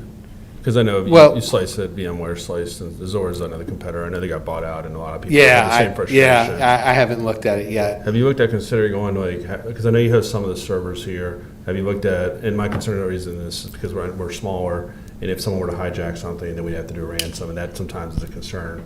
I know Right. Office is in the cloud. I know Axon's in the cloud. Right. We have a lot, we're not quite there yet, but for the ransomware, part of our suite for Datto has ransomware protection on it. How many VMwares do you have? How many do you slice it? How many times do you slice it? We probably have about 15, 20. That's a lot. Yeah. Okay. Yeah. And how many workstations do you have? I told if you did about 90, and they're Surface workstations? About 300. But you have a lot, okay. Yeah. How many MDTs do you have? MTTs, about, don't quote me, but about 40. And you use the vCIN on the MDTs, then you have the OpenFox terminals, correct? Not vCIN, they have CAD on them, but not the vCIN. vCIN is the ones that are just... The designated OpenFox terminals? Yeah. How many of those do you have in the city? We have 2 at PD and 1 at Commissioner Rivener. Yeah. Thank you. Just a quick question about Sure. staff. How's turnover within your staff? As you see, I've only had one person that we hired and it didn't work out. We've lost one, and he was Connor, and we replaced him. But if you see, everyone else has been here 3 or more years. Excellent, thank you. So, yeah, you're welcome. Okay, thank you, Don. Thank you so much for coming out. All right, thank you. Hello, Mark. Good evening, Mayor, Vice Mayor, and governing body members. I'm Mark Lozier, the General Services Administrator. And we're going to talk about General Services Administration budget. General Services is 8.5 full-time equivalents. I've been here exactly 2 years as of last month, and we started when I started. 2 positions were added. You can see I report to the city manager, and directly under me is kind of our jack of all trades, the purchasing and supplies coordinator, who also does all our admin. She reports to me, that's Francesca. And we have 2 divisions, the facilities division on the left and the fleet division on the right. We were scheduled to be, instead of 8.5, 9.5 positions by this fiscal year, but in last fiscal year's, or in this current fiscal year budget, we cut the mechanic position. I absorbed some of the duties that were planned from the deputy city manager, and all of that has to do with fleet management. And I'm going to talk about fleet management in 2 slides at the end. Our budget is $2 million approximately, and we're funded from 3 sources. I give you those cost centers: our general services, facilities, and fleet. The majority of the facilities and fleet people obviously were in public works in prior to fiscal year 23. These are our major expenses. That's the $2 million broken down into salary and benefits, facilities operating, utility services, fleet operating, fleet gas and oil, facilities contingency, and general services operating is that tiny little red thread at the top. So we do a lot with, obviously, with maintaining our facilities, keeping our fleet running, and gassing and maintaining our vehicles.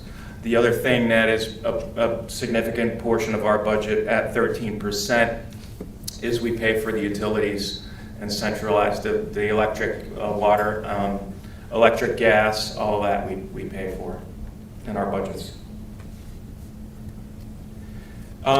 We have general services has no budget needs or wants at this point. We're steady as she goes. I mentioned we took a savings opportunity the current fiscal year. We currently have 1 vacancy. I noticed on the chart. It's a senior facilities maintenance technician.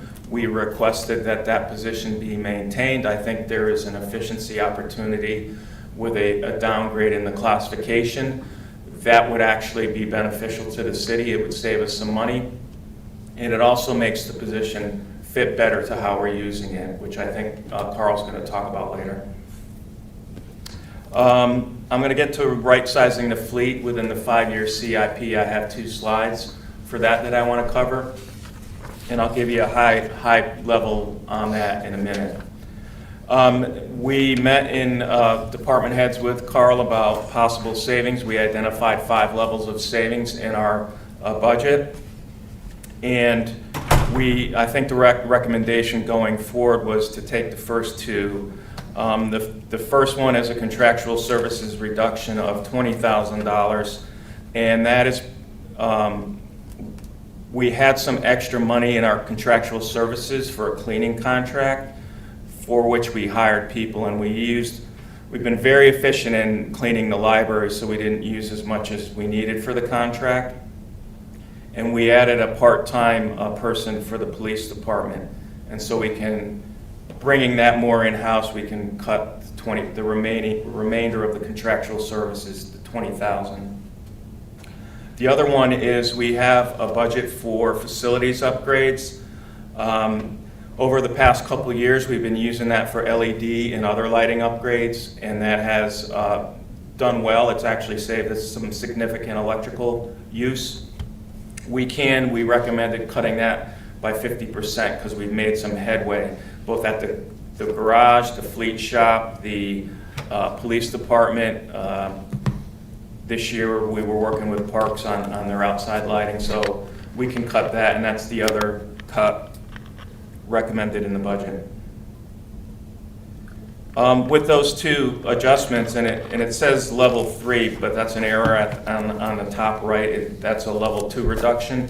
Those are the changes by category of the budget, and our budget will be going from $1.95 million to $1.96 million, a 0.7% increase. I'm going to talk a little bit about fleet, and this slide is a little busy, but I can explain it pretty quickly. Some of you were on the governing body in 2021. At that time, when we went into the lease, there was a need identified for 78 vehicles. You can see that in the second column. We had, at the time, 162 FTEs. In 2025, I reviewed the fleet with all the departments. We identified new positions and everything that was added since that time, and that we think we need our core fleet, frontline fleet, is 84 vehicles.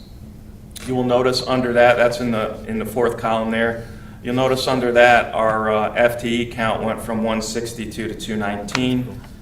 And so you can see we went, our FTEs increased 35.2%, and our fleet we think is we need 7.7% increase over that 4-year period.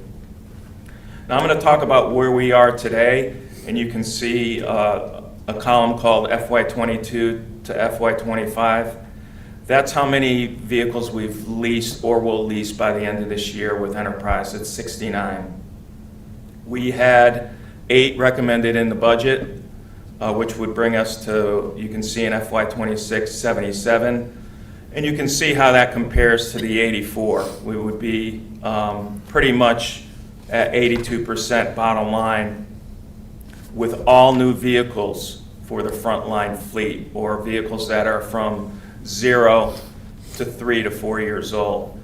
So you've done some tremendous work at upgrading the fleet over the past few years. So we analyzed the budget, and we looked at the 26 budget, and we have right now, and I'm going to show you, we have, the last slide on this is, we have about $1 million budgeted for leases for next year. What we found out is we are paying significant amounts of money in interest, charges, and management fees. So if we start switching to a pay-go instead of pay-as-you-use by lease, and just plan more appropriately a certain number of vehicles each year, you can avoid paying management fees and interest. The interest rate on the lease is 350 basis points above the current T-bill at the time of the lease. And so, for an example, if the T-bill's 5% or 4.5%, it's 3.5 on top of that. We do get a 2% discount for prepaying, which saves some interest, but I think what we're recommending is to discontinue the leasing program and start into a pay-go.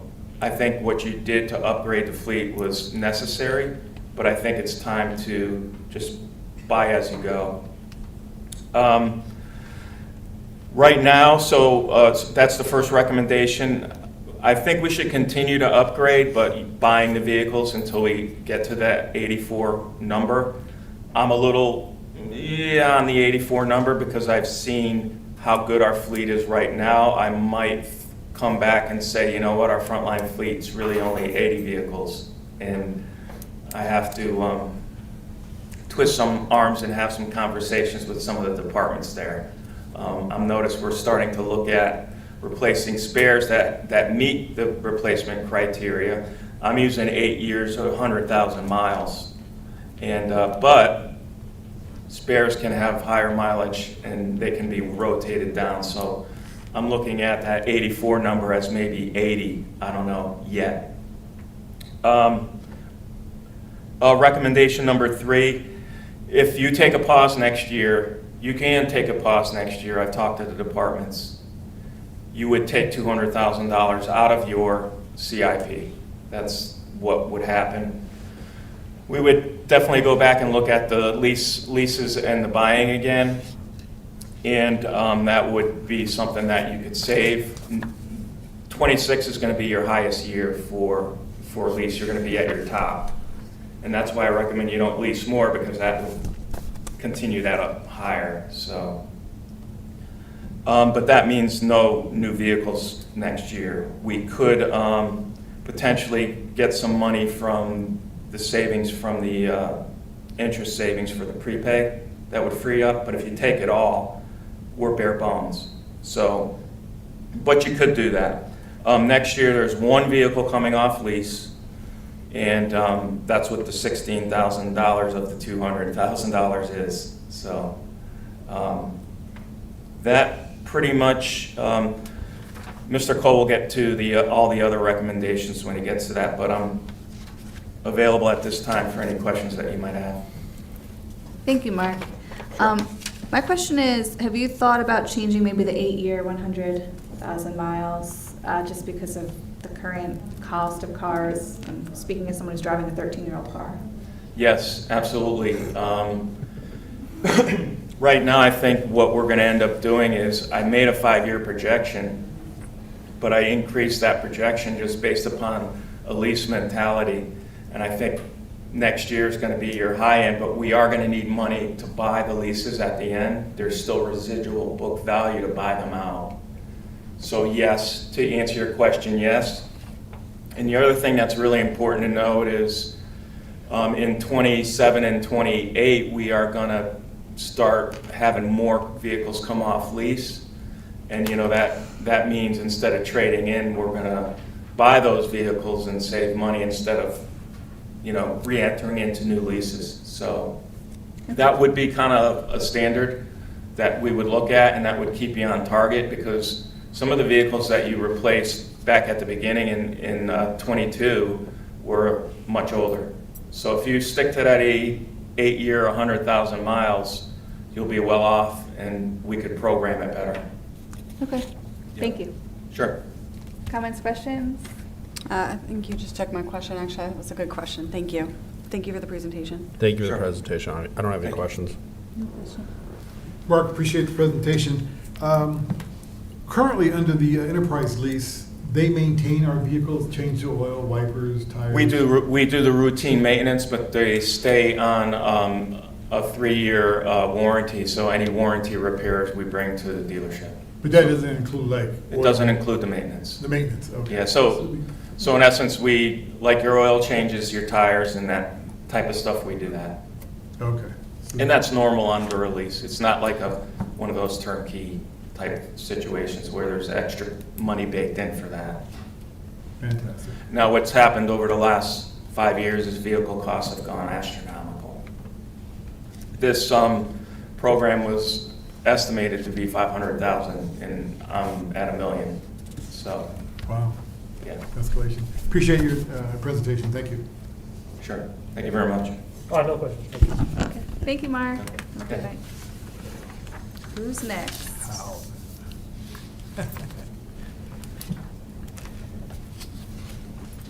Hello again, Calvin. Good evening again. Calvin Odell, the Director of Community Development.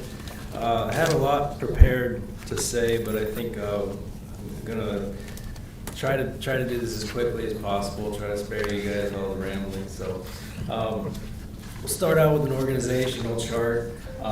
Essentially, it's 36 full-time positions for FY26. We have 8 part-time positions. So if you consider the part-time positions a half FTE, we have 40 FTE equivalent. We do have, for anybody that's counting shapes on the chart, when you look at the operations manager and the solid waste program manager, that is essentially a split position. So it's one person serving in 2 roles. The biggest concern I really have here is on this development services side, the far right side. We went into, at the beginning of the FY25 budget, still hypothesizing that we would have a deputy director, that we would have another zoning inspector and a building inspector to help with the rental program, and that potentially we would be looking to hire a part-time building inspector, because we do have an imminent retirement of our building inspector coming. And through the FY25 budget process, we didn't get any of that. There was a frozen streets crew work we also didn't get. So We had all these big aspirations. The budget situation knocked them back, so we're at 40 FTEs. We are operating with 25% fewer FTEs per capita than we were in 2007. So prior to the Great Recession, we still have never come all the way back from that. We're still 25% leaner than we were in 2007. So this was an ask, at least I think it was an ask. We wanted to show how the different FTEs hit the different funds. It's a little bit challenging with this department because we do have 3 enterprise funds and the general fund that we draw from. And because we are so lean, we have, on the public works side especially, we have no choice, but we can't say that a guy is 100% water sewer, a guy's 100% storm, a guy's 100% streets. They're all doing all the jobs. And same with Alan, who was here earlier, myself. We don't belong to one fund. We're doing work across all the funds. So the way we handle that is by establishing percentage splits. So every paycheck, they're paid a little bit out of each fund. And we judge that using work order systems and just, reevaluating every year based on what we did the previous year. So if you look at this, the top row is purely salaries, not benefits included. And then the second row is FTEs with general services. We still do have some splits amongst our general services staff, and that's because they perform functions on fleet and facilities for Public Works, Public Works is divided up amongst the funds. So we don't have an administrative fee set for general services, so that's how general services is repaid for their work in the enterprise funds. And then the third row is FTEs without general services. That's getting down more to the exact org chart you saw and how that org chart would play out amongst the funds. And then the final row there in that top chart is direct FTEs. So those are people that really you could kind of say they're 75% or more directed to that specific function. And the bottom table is just how the part-time equivalents, the 8 crewmen, the part-time crewmen are divided up amongst the funds. To date, we've only been able to hire 2 seasonal part-time employees, so, but that's how they would be split if we had all 8. So, the bad news, general fund revenues for community development are projected to be down this year. Stanley Martin pulled all the rest of their permits this fiscal year. So until some of these new developments are rezoned, ready to go, start pulling building permits, we don't expect to have much permit revenue in the coming year. So we actually expect a 19.6% decrease in anticipated revenues. We are anticipating a standard increase in the state urban maintenance funds. That comes from VDOT every year. The budget was approved. We think the Transportation Board will actually give us an increase, so we think that's gonna hold true. Over 14,000 of these are pass-through revenues, so they're not really revenues, they're directly spoken for through plan review and things like that. It's just money coming in from developers to pay for the plan review on their development. And nearly $15,000, what I'm showing is new revenue. In these figures is not actually new revenue, it's sale of surplus property. For some reason it was 0 budgeted last year, but we actually brought in money this year. So this 15,000 of us, we expect to bring in about another 15,000 this year. That's not new. The bottom is kind of a look at our cost recovery. We had been around 75% cost recovery in FY25. That will drop down to about 57% cost recovery for FY26 because of the decrease in permit revenues. We do have a potential, though, through VDOT grants to recover some additional staff costs. If we're not using in-kind contribution of staff hours, we can recover some additional administrative hours on those grants. So potentially $20,000 more in cost recovery through that process. When we look at how our expenses are split up, this is the Development Services Division. This is your Building, Planning, Zoning, and Code Enforcement Division. We are 82% salaries and benefits, and 13% contracted professional services, and the rest is either mandatory expenses or professional development or overhead costs, but that's altogether 5% of the total budget. We have 1 building inspector, 1 permit technician. We have no plan reviewers. So that is probably the biggest complaint we get is why things languish in plan review, but we don't have any plan reviewers. So it's divided up amongst myself and the building inspector. And so when he's got a busy inspection schedule, there's nobody doing plan review. In 2006, we had 2 full-time code enforcement inspectors and 2 part-time code enforcement inspectors. We're down to 1.5 now. The total of 7 FTEs in development services, that would be if we get the building official filled. We're right now operating with 6 FTEs in development services. The town of Warrenton has 10, and they're 3,000 to 4,000 people less than us. So, professional services, we reduced that by $100,000 for budget year 26. Professional services does include some pass-through funding. That's where your plan review happens on your developments. So this is a look at your transportation. This includes streets and transportation. So Steve and Abdul are in here with the streets maintenance crew. Salaries do include snow removal overtime costs. Your salaries and benefits here are about 64% of your costs. We did reduce travel and education in this line or in this division by 5.5 coming into FY26.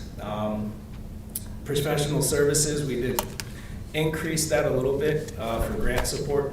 Steve has been getting a lot of grants, but a lot of these grants want additional information, additional design information, or additional calculations, additional estimates. Sometimes they want CBA's, cost benefit analysis. Those are professional services, so in order to make sure that the grant process goes smoothly, we are asking for a slight increase in professional services dollars, but we'll talk about that a little more later. In general, professional services, we have, I guess I could talk about that now, but we have, over the past 5 years, $1.73 million has been budgeted to these professional services lines. We've only spent $792 of that. So even though it's a huge chunk of money and it's discretionary, 54% of that discretionary spending has come back to the as surplus. That's almost $1 million, $941,000 in surplus we returned by being discretionary with these professional service dollars. Professional service dollars, again, includes pass-through funding for plan review for projects. So of this, maintenance costs, those are, we get a lot of complaints about sidewalks and streets, potholes. Well, 13% of that is your maintenance materials or maintenance tools, things like that. Altogether, I will say before I leave the general fund, outside of salary and benefits lines, we brought over 7% reduction to the table of the general fund expenditures for this fiscal year.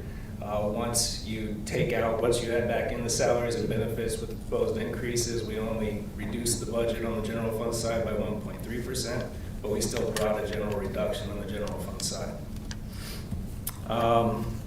Water and Sewer Enterprise Fund, this is where the picture gets interesting. I lumped any cost that were like purchasing water, testing water, mandatory operations costs to our partners like UOSA, Prince William Service Authority, Manassas. Anything that is a cost that we must pay to run the utility is in this mandatory category. That is 50% of our costs. Then we have the administrative fee, which is going to pay the salaries of the other departments for participating, in the water sewer billing and accounting. And then salaries and benefits, in this case, is only 18% of your actual operating budget. Contract and professional services is only 3%. We only have 2 million, what I call controllable. It's like a term I picked up back in the restaurant business. Things that you can actually control coming in and out. 2 million of an $8.1 million budget is things that we could actually control. The rest of it, pretty much, we just have to do. 7.5% increase on the Prince William water rates. We had a 5.3% increase on the Manassas rates. So altogether, probably when you look at the balance of Manassas purchase to Prince William purchase, we're probably paying a little bit over 6% more for water this year. Our contractual services spiked by $91,000 because the AMI had to leave ARPA. There's no more ARPA money, so the AMI, annual operating costs, had to swap over to the contractual services in the Water Sewer Enterprise Fund. We also saw contractual services worsened by the spoils removal costs in Northern Virginia. It was funny, we were talking about data centers earlier. Data centers construction has made it almost impossible to get rid of spoils. It's very expensive. Everyone wants proctored soils to take them. So it's about four times the cost it was a few years ago to get rid of spoils. Some contractual spending will be offset by the backflow contract. So we actually had a position out there that was going to cost $100,000. As long as this backflow contract is going on and we don't have to hire a backflow prevention specialist, there's savings there. So a little bit of the increase in contractual services was to save us some money in salaries. We also included in those professional services costs is your water sampling, which is mandatory. So there are some little hidden mandatory costs that I just couldn't filter out for this. Stormwater Enterprise Fund. So we have a lot of reporting requirements for the stormwater. It's the reason we hired a stormwater program manager. We've tried all sorts of different approaches. We had a part-time stormwater administrator that was going okay. It was still very taxing on Alan and myself to provide support to that. But they're always moving the bar. DEQ likes to move the bar, and they always like to make a few more demands every year as far as the reporting goes. That's been really stressful, and I think for the next few years until we get past our TMDL reduction projects, you're going to continue to see Alan and I have to provide a lot of support to David to get through this TMDL reduction project management process and still achieve all the annual reports. But we also need some professional services assistance on that TMDL action side. We had to do that this year. There's just things that we can't do, we're not qualified to do, that are the DEQ's demanding in these TMDL annual updates. So we did have to increase professional services by 30% to provide engineering support for that. Contractual services includes $31,000 in mosquito and snake control. So when you're looking at that professional services figure, $31,000 of that's kind of like a level of service offering. Solid Waste Enterprise Fund, this is the least discretionary of all the funds that I control. It's 81% contract. It is then, there's 8% of it is an administrative fee. 6% of it I lumped into level of service. That's your recycling dumpsters, your household hazardous waste days, the food waste program that we're proposing. These things could be considered level of service, but what we know is that if we don't offer household hazardous waste days, that household hazardous waste winds up on the sidewalk or the street for us to pick up. We would rather it not be an environmental hazard. I think so. There's some level of service argument there, but a lot of this stuff we also benefit from. So if people use our cardboard dumpsters, our glass dumpsters, our food waste dumpsters, then we get to count the weight. We are struggling to meet our recycling rate. So it serves the community, but it also serves our goals. When I look to find additional cuts, I would say that even if you cut all of the office supplies, travel and education, dues and memberships for the entire department, you'd only save $95,000. And then you would, of course, lose staff because you're no longer supporting their professional development. Fleet and facilities contributions represent about $105,000 in the enterprise fund overhead. So when you think that $95,000 doesn't match the pie charts, there's a lot of fleet and facilities overhead in there.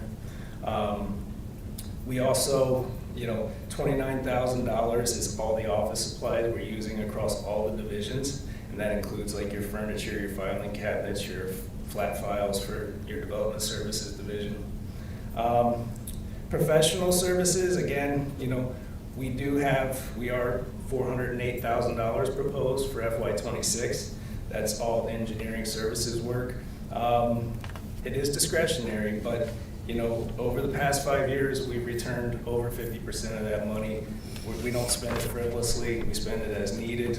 I think we've proven that we can manage that money well. I do expect we'll bring a surplus in again this year. Less than $300,000 is on the table. Total general fund impacts of that $400,000, and a lot of that is passed through for plan review. Contract service savings. So in contract services, stormwater, water, sewer, streets, what we don't use, we typically use to supplement sidewalk work, storm box repair work, things like that. So yeah, we could try to slim down contract services, but we wind up using that money to answer really complaints.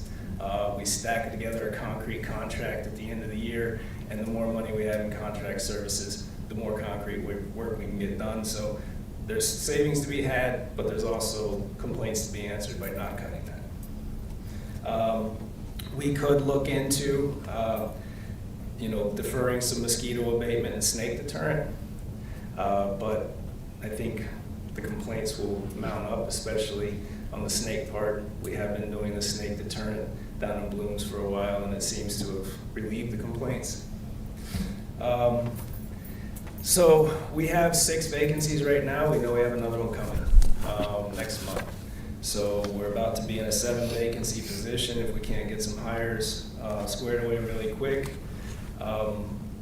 Only one of those vacancies would make any substantial impact to the general fund. That would be the building official, but that is where I have the most concerns about sustainability of the organizational structure.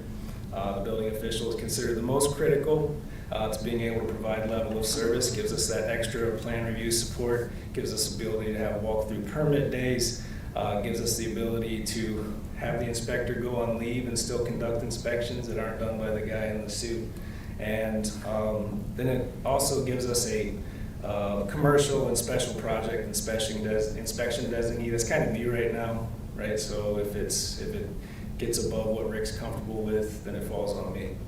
I'm not certain if any canceled positions would be sustainable. We're running really lean right now. We're at that point with Public Works where with the vacancies we have, we couldn't run a full snow shift, a night and day snow shift. We would have to reduce our train down to like 6 vehicles during one of those shifts, and it's just not efficient. We are operating at 2.5 FTEs, 2.53 FTEs per 1,000 residents. This is lower than we were in 2007. The average of the city of Fairfax Falls Church, Fredericksburg, and Manassas is 6.6 for these functions. So, development services, we're operating, that's building, planning, zoning, and code enforcement, operating with 7 FTEs, 6 filled positions right now. We've got 919 new residential units coming up in the next few years. A theater, we've got restaurants, drive-through restaurant, we got additional commercial build-outs. We're doing a major planning and zoning project. We've got a comprehensive plan rewrite. We've got a couple zoning text amendments and a floodplain ordinance all in the queue for this year. And the building inspector position's in flux. He's already announced that he would like to retire soon. So I'm trying to figure out a way to plan for that. But when he's a 30, 35-year, tenured guy who does everything, it's hard to think of how you're going to replace that. So while we see savings from the current vacancies, we will see savings from the current vacancies, of course. We won't be able to fill them all next week. We'll go into the next budget year with some of these vacancies still open, so there will be savings on the table. The problem with our vacancies right now is we ask double duty for a lot of people. Nikki is she's your manager, your branch manager, she's your planner, she's your zoning administrator. We have a code enforcement officer that's a planning / code enforcement officer. Rick is your building inspector / plan reviewer. When they're on leave, you're missing multiple positions. When they decide to leave, you have to try to hire one person that does those multiple things. It's very difficult. But that's the way we've been running for a long time. We wear multiple hats. It just makes it very difficult in the standard job market. So the building official and the equipment operator, they require certifications that make them highly marketable. So we have to almost stick our money where our mouth is and try to be competitive in that market. And turnover is going to continue. We haven't had a lot of turnover in development services, code enforcement where you would expect it. But on the public works side, we do have turnover. These are young guys that don't have a lot of upward mobility in a department like this. So without the COLA, I fear that turnover will get worse. So that's all I had. If anybody's got any questions. Thank you, Calvin, for the presentation. We certainly appreciate the snow removal services. They are excellent. Not everyone has the luxury of staying home on snow days, so it's important to make sure that we can get out. Comments, questions, Councilmember Javan? No questions, but I just want to say that it's very impressive fitting your organizational chart on one page. So kudos to that. Thank you, Calvin. Yeah, very impressive presentation, very thorough, as always, we've come to expect from you. I really appreciate it. I'm just a little confused. I appreciate the deeper cuts that you added in this presentation that I guess could be taken, although it's not recommended by you. I clearly hear that. I'm just not sure where that fits in the scenarios that we were given earlier this week. I think it's on our table somewhere about the 1%, the 1.5, or the 2% as far as our property tax goes. The other thing I would say is, you know, in 2008, your department, your divisions took the deepest cuts in our city to balance the city's budget. We're still reeling from that. We're still seeing the effects from that. And it scares me that we would even consider deeper cuts. Also, I think this building official position needs to be filled. I think it's critical for our city, for all the development that's being taken place. And so again, I'm not sure where in the budget process or scenarios is that position. Is it being funded for 2026? I hope it is. And just where that is. Yeah, as of right now, it's advertised in 25. I haven't heard any mention of it being removed for 26, but we have struggled to recruit that position for years. Because of the pay that we offer? At first, it was the pay. We finally got the pay up to something that was enticing to people from south moving north. But even that, we had one good candidate who was absolutely astounded. They accepted the job at the offer, and then when they came up and tried to find a place to live, the offer wasn't enough anymore. And that's Northern Virginia. It's a very high cost of living here. So even what seems like a lot of money for somebody from down south isn't a lot of money once they enter into that lease. So. Sure. Because I can't think of any department that touches the lives of all of our residents in your department, Public Works and Community Development. So I just hope that the dais will be cognizant of that going forward and think about revenues to support our services in the cities that we have. So appreciate your presentation. Well said, thank you. Comments, questions? No questions. No, thank you for the presentation. No questions. I have a couple of questions. When was the last time we had a building official? Or have we ever? I'm the building official. I've been the building official since 2013. We have never, so the building official, when I started at the city, was done by the director of building planning, zoning, and code enforcement. I was the first time that it was a non-director from 2013 to 2015. Then I became the director of community development, so it was back to being a title held by the director. But then when we combine these two departments, it doesn't leave a lot of time for me to be a building official. I'd like to say that I can stay on top of it all, but there's a whiteboard full of commercial plans that are waiting for my attention, and it gets pulled elsewhere. So we have a building official. We're covered. It's just me. So. And I think you and I have talked a little bit about this because you talked about how there's certain people and they do multiple things and it's hard to recruit, it's hard to retain. Have we thought about changing the model a little bit and maybe doing outsourcing so that maybe we can have somebody do a little bit of this, a little bit of that when we need it, and not because we don't necessarily need all of these on full time. Especially snow removal, we don't need to have a full crew of people doing snow removal all of the time, but outsourcing some of these things instead of keeping them with paid benefits. So the snow removal is something that we have issued RFPs almost every year. We are blown away by the costs. We did use the services of a snow removal contractor one year. We quickly pulled them off the streets and put them only on parking lots because it was very expensive. Like the bill was stacking up very quickly. We do still use contract snow removal services for parking lots, just to keep the guys on the streets paying attention to the snow emergency routes and the side streets, get contractors on the lots. with building inspections, contract services, we've tried that experiment a couple of times. We issued an RFP. We took the low bidder. That low bidder, the very first week, we had both of our building inspectors were out. I was out of town. We spent $3,500 for 4 inspections, and it was absolutely mind-blowing to me.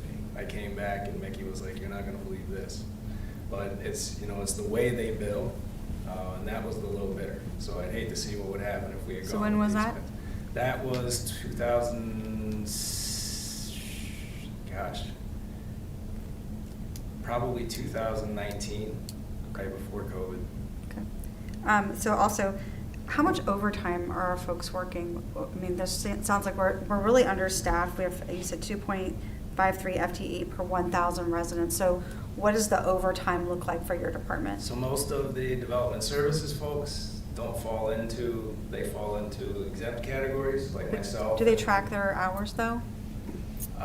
Yeah, so my staff, they get flex time. We don't have a comp time program here at the city, but flex time, if they have flex time, they can leave early on Fridays as long as. I'd be interested it to works for see us. how much overtime they're working is, because, that I think shows the true need versus what the city of Fairfax falls short, because we don't know what developments they're doing, and and like you said, we're not issuing a lot of permits this next fiscal year because a lot of it's already been done.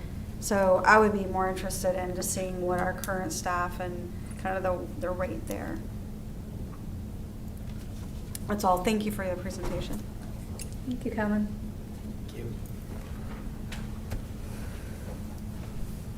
I think his seat is there. Yeah.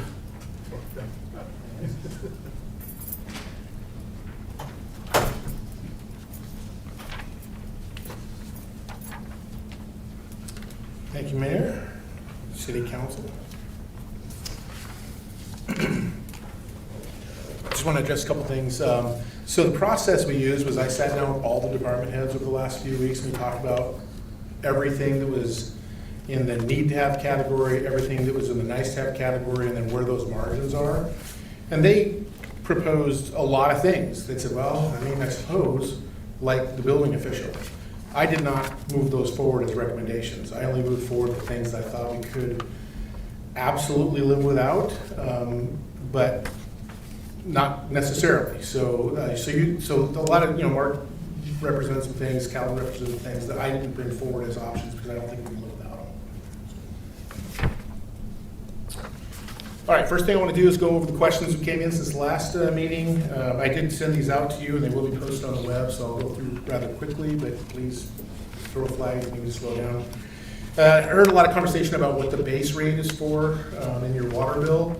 The base rate is established by code, and it's to pay for our obligation to UOSA for infrastructure, the building of it, expanding of it, and that sort of thing.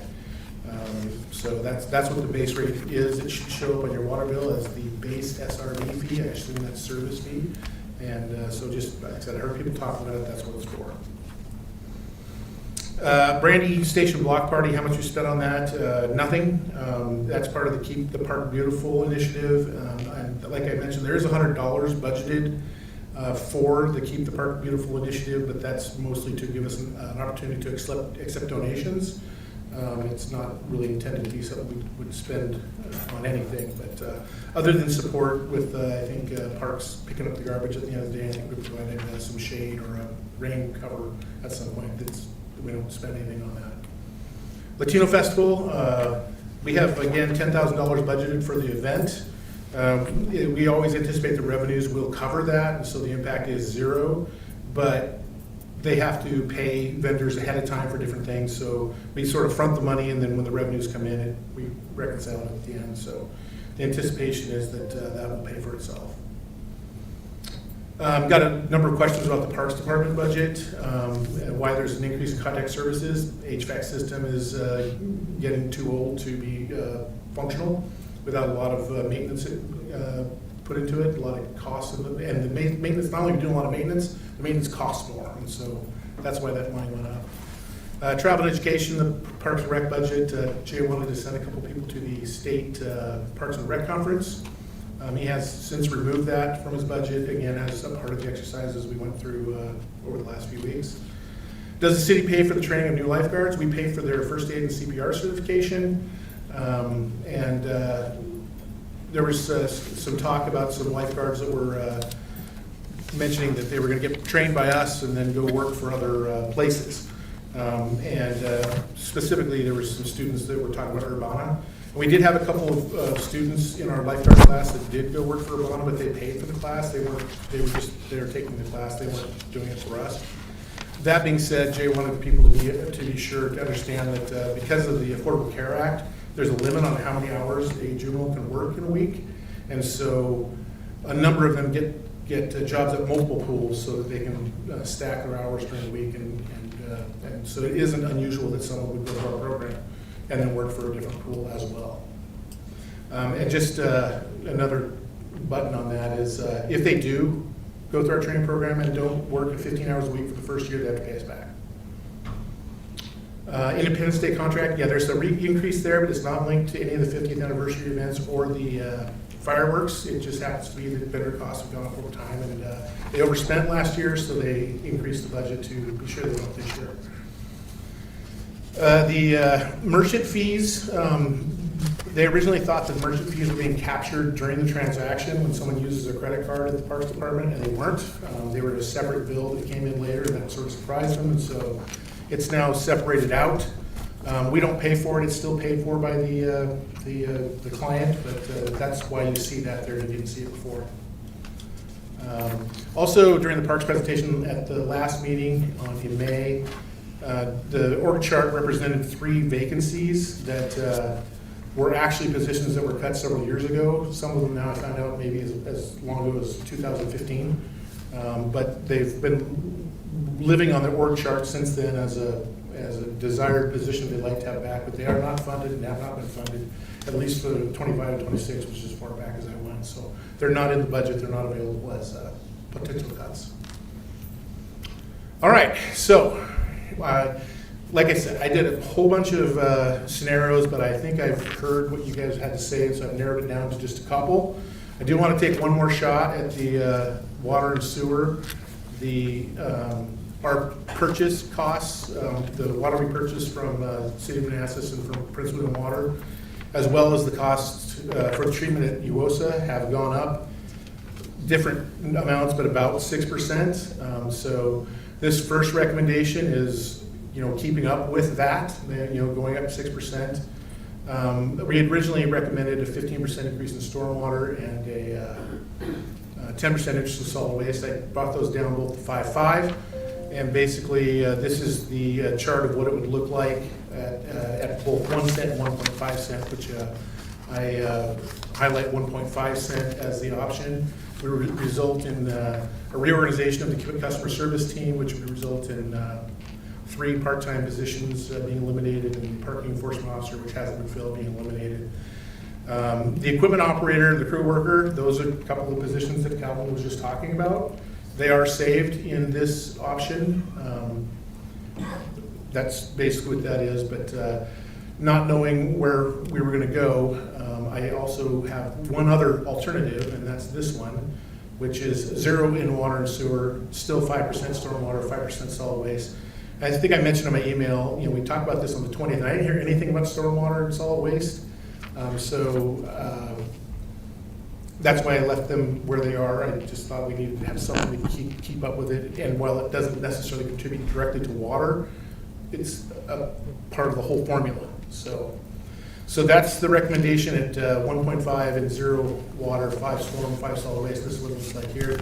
Basically eliminates those all the vacant positions and the reorg of the customer service team. Reduces travel and training by $200,000. That's not all of the travel and training budget. We do have some people that are required to maintain certifications in order to do their jobs. So we can't zero that out because like our assessor needs to maintain the certifications and whatnot. So, and then this also reflects a reduction in the proposed COLA for all staff from 2.5% to 2.25%.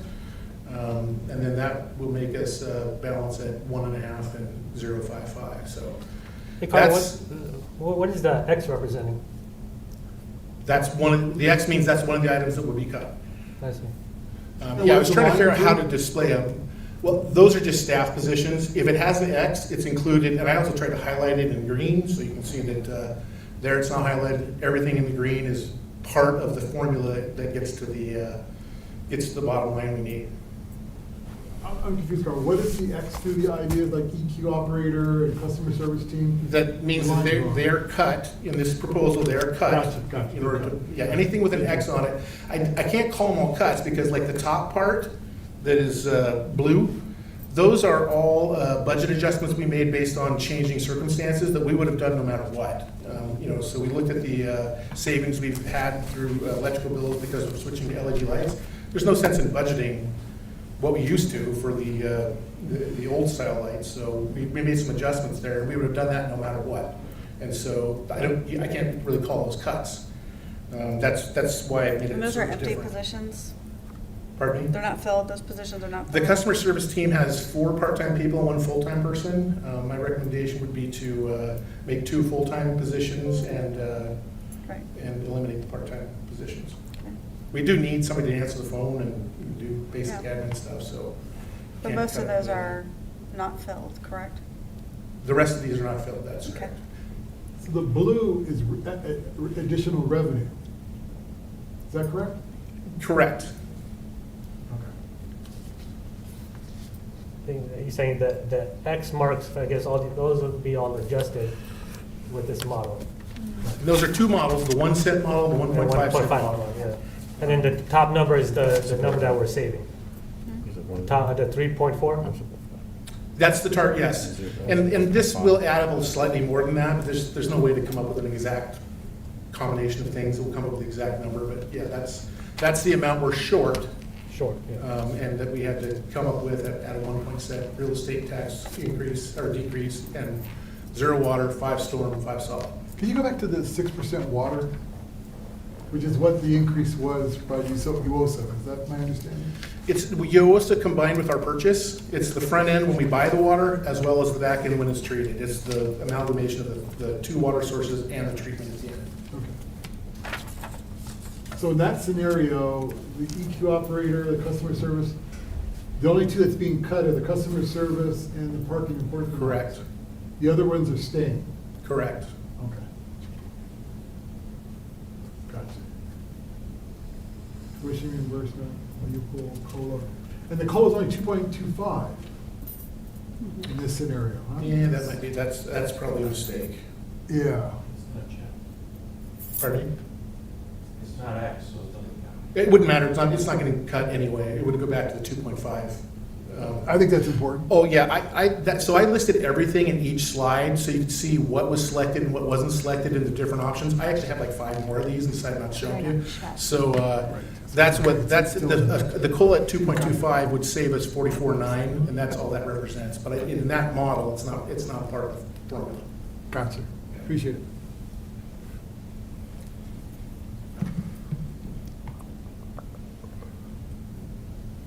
That's all I have, unless you have any questions. What we're looking for is to be able to button up the budget book, get the budget letter written, and be able to put something in front of you on the 24th that you can pass. So we're sort of running out of time. We have a meeting on the 17th, but I understand some people aren't going to be here, so I guess I would ask that if one of these is something you guys can live with and we can move forward with, that would be great to know tonight. But if there's more work to do, time's running short, I need to know that as well.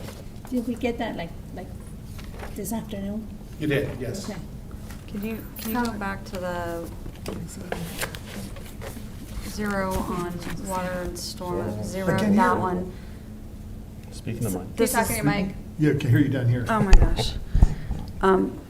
This I'm interested in, this slide here, and these scenarios, specifically the 1.5 cent, 0, and then 5% increase. Those are the ones that I'm kind of leaning towards. All right, can we start with comments and questions, Councilmember Javed? I mean, I guess my only concern is with the 0.55. That's 0 by 5 for water, storm, and solid. Yeah, so the other cuts of, all these yellow are not cuts, or what? Yellow just means staff. I was just trying to give a, Yeah, but I'm saying it says staff cuts, so are we not cutting them, are we cutting them, or what? in this scenario, all With those this staff scenario. are cut. They're all cut? Yes. I see. Here's the next slide. Oh, okay, yeah, that's the slide, yeah. Crossed out. I'm just confused with the X and the cross. Right. Yeah, okay. I mean, my whole thing from the get-go is not to increase anything, water, sewers, or storm. That was my initial take on.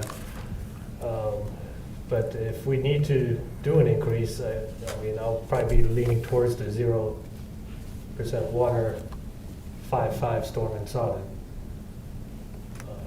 at this time. And what's your opinion on the real estate tax? 1 or 1.5? Oh, no, 1.5. So that's what I'm saying. So even with the 1 cent and 1.5, the cuts will be the same, right? Yeah, other than tuition What's reimbursement last and Lexipol. So it doesn't matter if it's 1 cent or 1.5. Well, and also the Well, COLA COLA. would be remaining COLA taxed does. at 2.5, as opposed to 2.25. The So COLA COLA is affected in the 2.25 one- on all the models, or no? No, the COLA is only affected in the Oh. 1.5 cent here. Oh, I see. option here. 2.25 here. Yeah, I'm okay with that 2.25. With the 1.5 and the 0.55. But like I said, I hate to increase any type of fees to our residents, and I've been consistent ever since coming into office. But if it's something, shortfall that we have, we also have to think about our services to our residents. So with that said, if we have to do the 5.5%, then I'm okay with that. Andy? Oh, okay. Yeah, Carl, appreciate the options that you've given us. None of them are all that great, but I mean, it is what it is. Yeah, exactly. It is what it is. Right now, I know we're not voting, but I would support a 1% increase, a reduction, 1% increase to our property tax. 1 cent. 1 reduction. 1 cent, 1 cent, no, we're not 1%, 1 cent. And I do believe that with YOSA raising our water rates by 6%, that those should be passed on and not borne by the general fund. I think the cuts are just way too deep for the other scenarios that you provided, and will have a profound impact on our residents. So I'm gonna support, I think I'm gonna support the 1 cent reduction to the real estate tax, the 6% water and sewer refuse, and then a 5 or 6 or 7% stormwater increase, and a 10% solid waste increase. So you're asking for a new 6, scenario? 7, 10. No, I mean, Doesn't need to be a new scenario because it's less cuts, right? Well, for Daryl. Sure, I mean, that was what it would result, but if you want to see what that means in dollars, solid waste is not, that, it's the smallest fund we have, so making a couple of changes there doesn't really have that huge an impact. So, and I will say, this is a one-time deal. None of this stuff will be available next year to cut, depending on how we end up at the end of the year. And remembering that 2028 is really in stormwater, 2028 is the year where everything hits us. That's when we have to meet all of our requirements under our permit. So, so while this will work for now, it really is just delaying the size of the Band-Aid that needs to come on by 2028, so. yeah. Also, a clarification too is that when you say staff cuts, these positions are filled currently or not filled? The parking enforcement officer is not filled. The customer service team is 4 part-time and 1 full-time that I'm recommending going down to 2 full-time, which results in the $70,000 savings. And then all the other ones are vacant? Correct. Okay. This is the 2.9, yes, the one I like. Page 6% 39. water, sewer, 5% storm, yeah, this scenario with the 1 cent property tax. So 6, 5, 5. But the COLA is still 2.25 for them. Yeah, and the The COLA is No, COLA's it's 2.5. not. The COLA's It's not not checked checked. off. There's no excellent Oh, box. That's 2.5. COLA's 2.5. 2.5. Yeah, that's the other thing I just want to speak to. I think it's so critical that we give our employees at least a 2.5 COLA. I personally think it should be 3, but I understand the budget ramifications of that and what it will cause. But to give them any less, I think is a slap in the face. And so, yeah, I support the 2.5 for COLA for our employees. Yeah, I'm going to echo Daryl. I think the cuts are too deep. I'm not in favor of lowering the COLA. People are going to see changes to service. Right now, people call with a complaint, we can respond. We're able to do that. These cuts are a little too drastic. So I'm going to echo Daryl with the 655 and the 1 cent. Well, I mean, we don't have These people don't exist right now. That's what I'm saying, there's no. Those aren't the only things that are being cut. though. Well, and I believe Calvin would hope to hire them. Yeah. So apparently the equipment operator left recently, but it is a vacant position, so. Like, all these are vacant, we don't have a body in them right now. Well, you do this to customer service. Well, he's moving them to a full-time. Well, we do have a body of work, though, that these people would be charged with. And that's what I'm saying, so we're not letting go of anybody right now with any of the scenarios. No, it's just a level of service reduction in that, you know. We don't have that, exactly hiring the staff to fill those needs. Yeah, especially like the equipment operator is also a little bit specialized. We have other people who can run the equipment, but they're super slow. I hope they're not watching. That's not a judgment. And so, you know, a professional equipment operator is very efficient, but it isn't absolutely necessary. Well, that's what I'm saying, we could do it without at the current time, right now. So, I mean, just going off of what the commentator just said, that the deep cuts, I don't see, we don't even have bodies for these positions yet, except for the customer service part, which we are not letting them go either, but. Well, we will be selecting some of them. There's 5 now, we'll reduce to 2. Reduce to 2? Yeah. Oh, I thought I said there was 2. No, there's 1 full-time, 4 part-time. We'll end up with 2 full-time. Okay. And there's an additional 728,000 in cuts that will be made with this scenario too, is that not correct? Pardon me? There's 728,000 budget adjustments that are being made? Or is that the 533? Yeah, I broke it up. I put that's the state shortfall and the CIP added together, but I felt like that was causing confusion, so I broke it up. But that's I'm glad you already broke it up. included. Okay, There's very a little good. more granular. Okay. Yessie? I'm okay with the scenario, with the 1 cent. And the Check 655. out 6551. Okay, let me say one thing. We had a chart already that came out that in 2021, we had 162 employees, went to 219. That's like a 40-some% increase. Our population increased 40%. Our spending went crazy, and it placed hardship on everybody in this community. We have to do something. Next year, we're looking at $8 million shortfall. This is people who are vacant. We have to be smart. We have to be rational and reasonable. So my support is for the 0%, the 5.5, and the 1.5. What Councilmember Javed said. Good. So I'm also for the 1.5 cent decrease in the real estate taxes. It's something we talked about lowering for our citizens when we ran. I would like to continue with that promise. And these are empty positions. I just think that we need to lower that for our citizens. And what on the rates are you leaning towards? Michael, be What's quiet. proposed here, 0.55. Okay, well, we definitely need Kevin. And that, yeah, obviously, it's not going to happen tonight. Yeah. And I guess we could put together 2. So we have I don't want to kill 2. Tony. Right. Yeah, 2 things here. Right, but I'm saying as far as the 24th goes, or maybe we can't talk about it on the 17th because. Well, we have the 10th. We have next week. We're here for interviews. So it shouldn't take long if Kevin's here to just say, hey, what? So if we're not changing our minds, we can just ask Kevin. We can do a 15-minute budget work session after our interviews, if that's Sure. Sounds good. great. I have a question. Yeah. Based on the public comment, and I'm not sure the validity of anything that was said, but just want to check.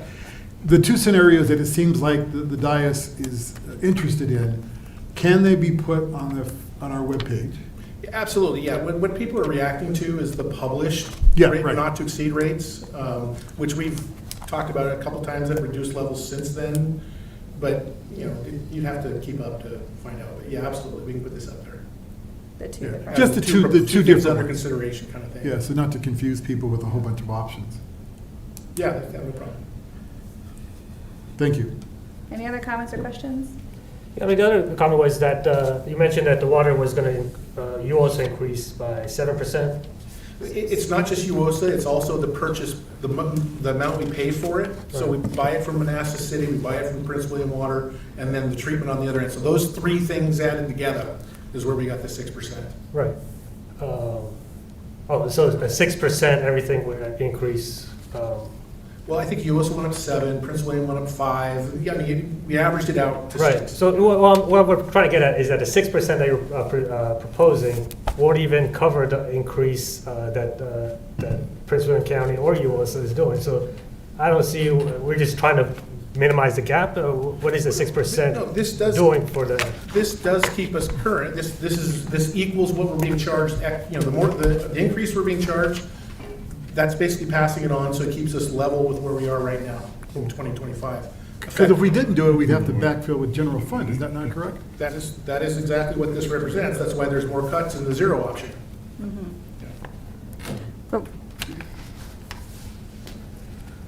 Okay, well, yeah, I mean, we still stick with the zero. I mean, because the water rate right now is just high, and you're just increasing it year over year doesn't make sense to me. Yeah, and you know, we're going to spend a lot of time looking at that. You know, there's obviously, we have some issues with the overhead or the admin fees that just needs to be examined.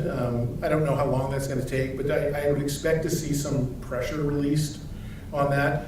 Unfortunately, that still goes back to the general fund, but I think we should, if you're going to look at the principle of an enterprise fund sustaining itself, it should be accurately reflected in both the revenue and expenditure side. And so we're going to spend some time trying to figure out what that looks like. Yeah, I think through the email, that was one of the things that was confusing, was what was really cost recovery and what is really being augmented, the water enterprise funds augmenting our staff. So it's like, which one is it? It looks like it was a mix between the two. It is a mix. I mean, it's everybody that's listed in the overhead or in the admin table does support those funds at some level. It's just, do they support it at the level at which they're being Right, so what is it? charged? Is it augment or is it cost recovery? And just kind of untangling that web. Exactly. Mhm.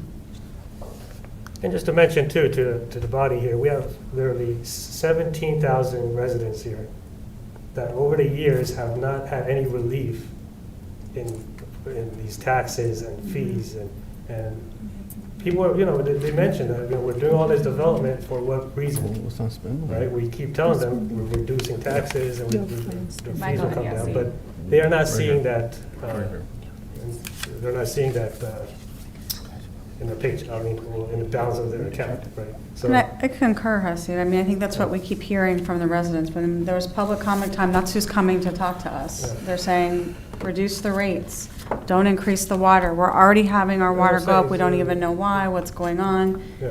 And another 6% increase, not even 2, 3, this is 6%. That's on top, that's like double the inflation rate, right? Well, I don't even know what the inflation rate is, but I'm just saying, it's just, usually it's 3% escalation, usually it's built on contracts. You're doubling that increase in 1 year. Well, the increase is based directly on what we're being charged more. Right. We didn't just pick it out Well, of the air. you also, they charged us more 3 years ago. They charged us more 6 years ago. I mean, their fees will go up, but we found a way to balance it out, and we found a way to give relief to the residents by not increasing the fees. And I understand we have to keep up with the, you know, with the fees, but at whose expense, right? I mean, we have 17,000 residents here that are gonna be paying, what, $300 every month now, $400 for the water? And Mr. Manager, I would agree with you with the 6%, and I would support that. But if the water wasn't paying like 20%, 33% of legal and everything else, then that would be the argument.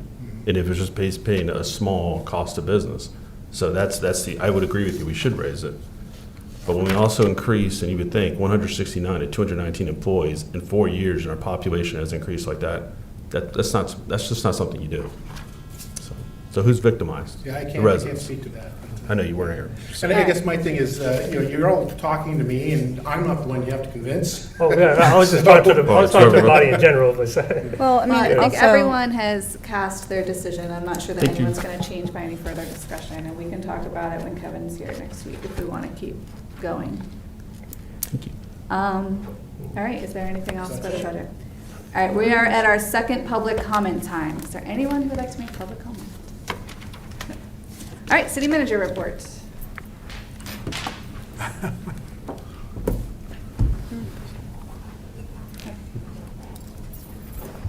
Yeah, I just have a couple things tonight. The RFP for the economic development consultant has been out, was sent out yesterday, I believe. Was that yesterday, Mark? Yeah, so that's in the wild. In case you happen to know anybody that wants to compete for an economic development consultant contract, that's out there. I had mentioned it last time, and Mark turned it around very quickly. And then the other thing is I sat on a meeting yesterday with VDEM and a lot of the other emergency management and police agencies around the area in preparation for June 14th, 250th birthday of the Army and the festivities that are happening there. And we're not involved. Right now they're not asking for any resources from us, and that's going to be an intelligence-based decision as it gets closer if things look like they need more resources. But my only comment is, if you don't have to be in DC, man, I wouldn't go anywhere near that place. It is going to be gridlocked. So I think it's the 17th. Is it the 17th? June 14th, I I thought it believe. was 17th. I wrote down June 14th. It could be, I could be wrong. I can also check. Dean, you wanted to mention something? Yes, thank you. So as part of the B&B project, you'll remember that they are not building the office component that was originally part of the original idea for the theater. That was decided by the governing body, but we never did anything to amend the proffers for that area. So they're working to get their site plan in, but they're running up against this requirement that they have to show the office, which was not part of the deal. So in order to rectify this, we have to have a proffer amendment, which has to be advertised 2 consecutive weeks. So if you guys are okay with it, I'd like to go ahead and have a public hearing held for that purpose on the 24th of June.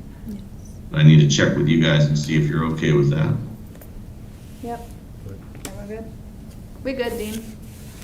Thank you. It shouldn't take very long, so if anyone's concerned about that. Michael was. I was very concerned. Concerned about it. I need attention. All right, thank you, Dean. And just to Thank confirm, you. it is the 14th. Oh, it is the 14th. Yes, 14th is It's a Saturday. But our public hearing will be the 24th. Yeah, public hearing the 24th. Don't go to DC on the I 14th. wish your president happy birthday. That's your birthday. Any, all right, Right here. any other That's it. city manager report? Unless you have questions, I don't have anything else. Any questions? So are we meeting on next week? Yes, we are meeting next week. We We have have interviews Oh. for boards and College board. commissions, followed by No, but are we a, doing, followed by a budget work session, 15 minutes or less. and then 17th, we have a meeting? Yes. Yes, we are meeting the 10th, the 17th, the 24th. Okay. Just gotta put it down. Cool. Every Tuesday. Yeah. Every Tuesday. All right, motion to adjourn. So moved. Second. All in favor? Opposed, abstained, motion carries. See you next week.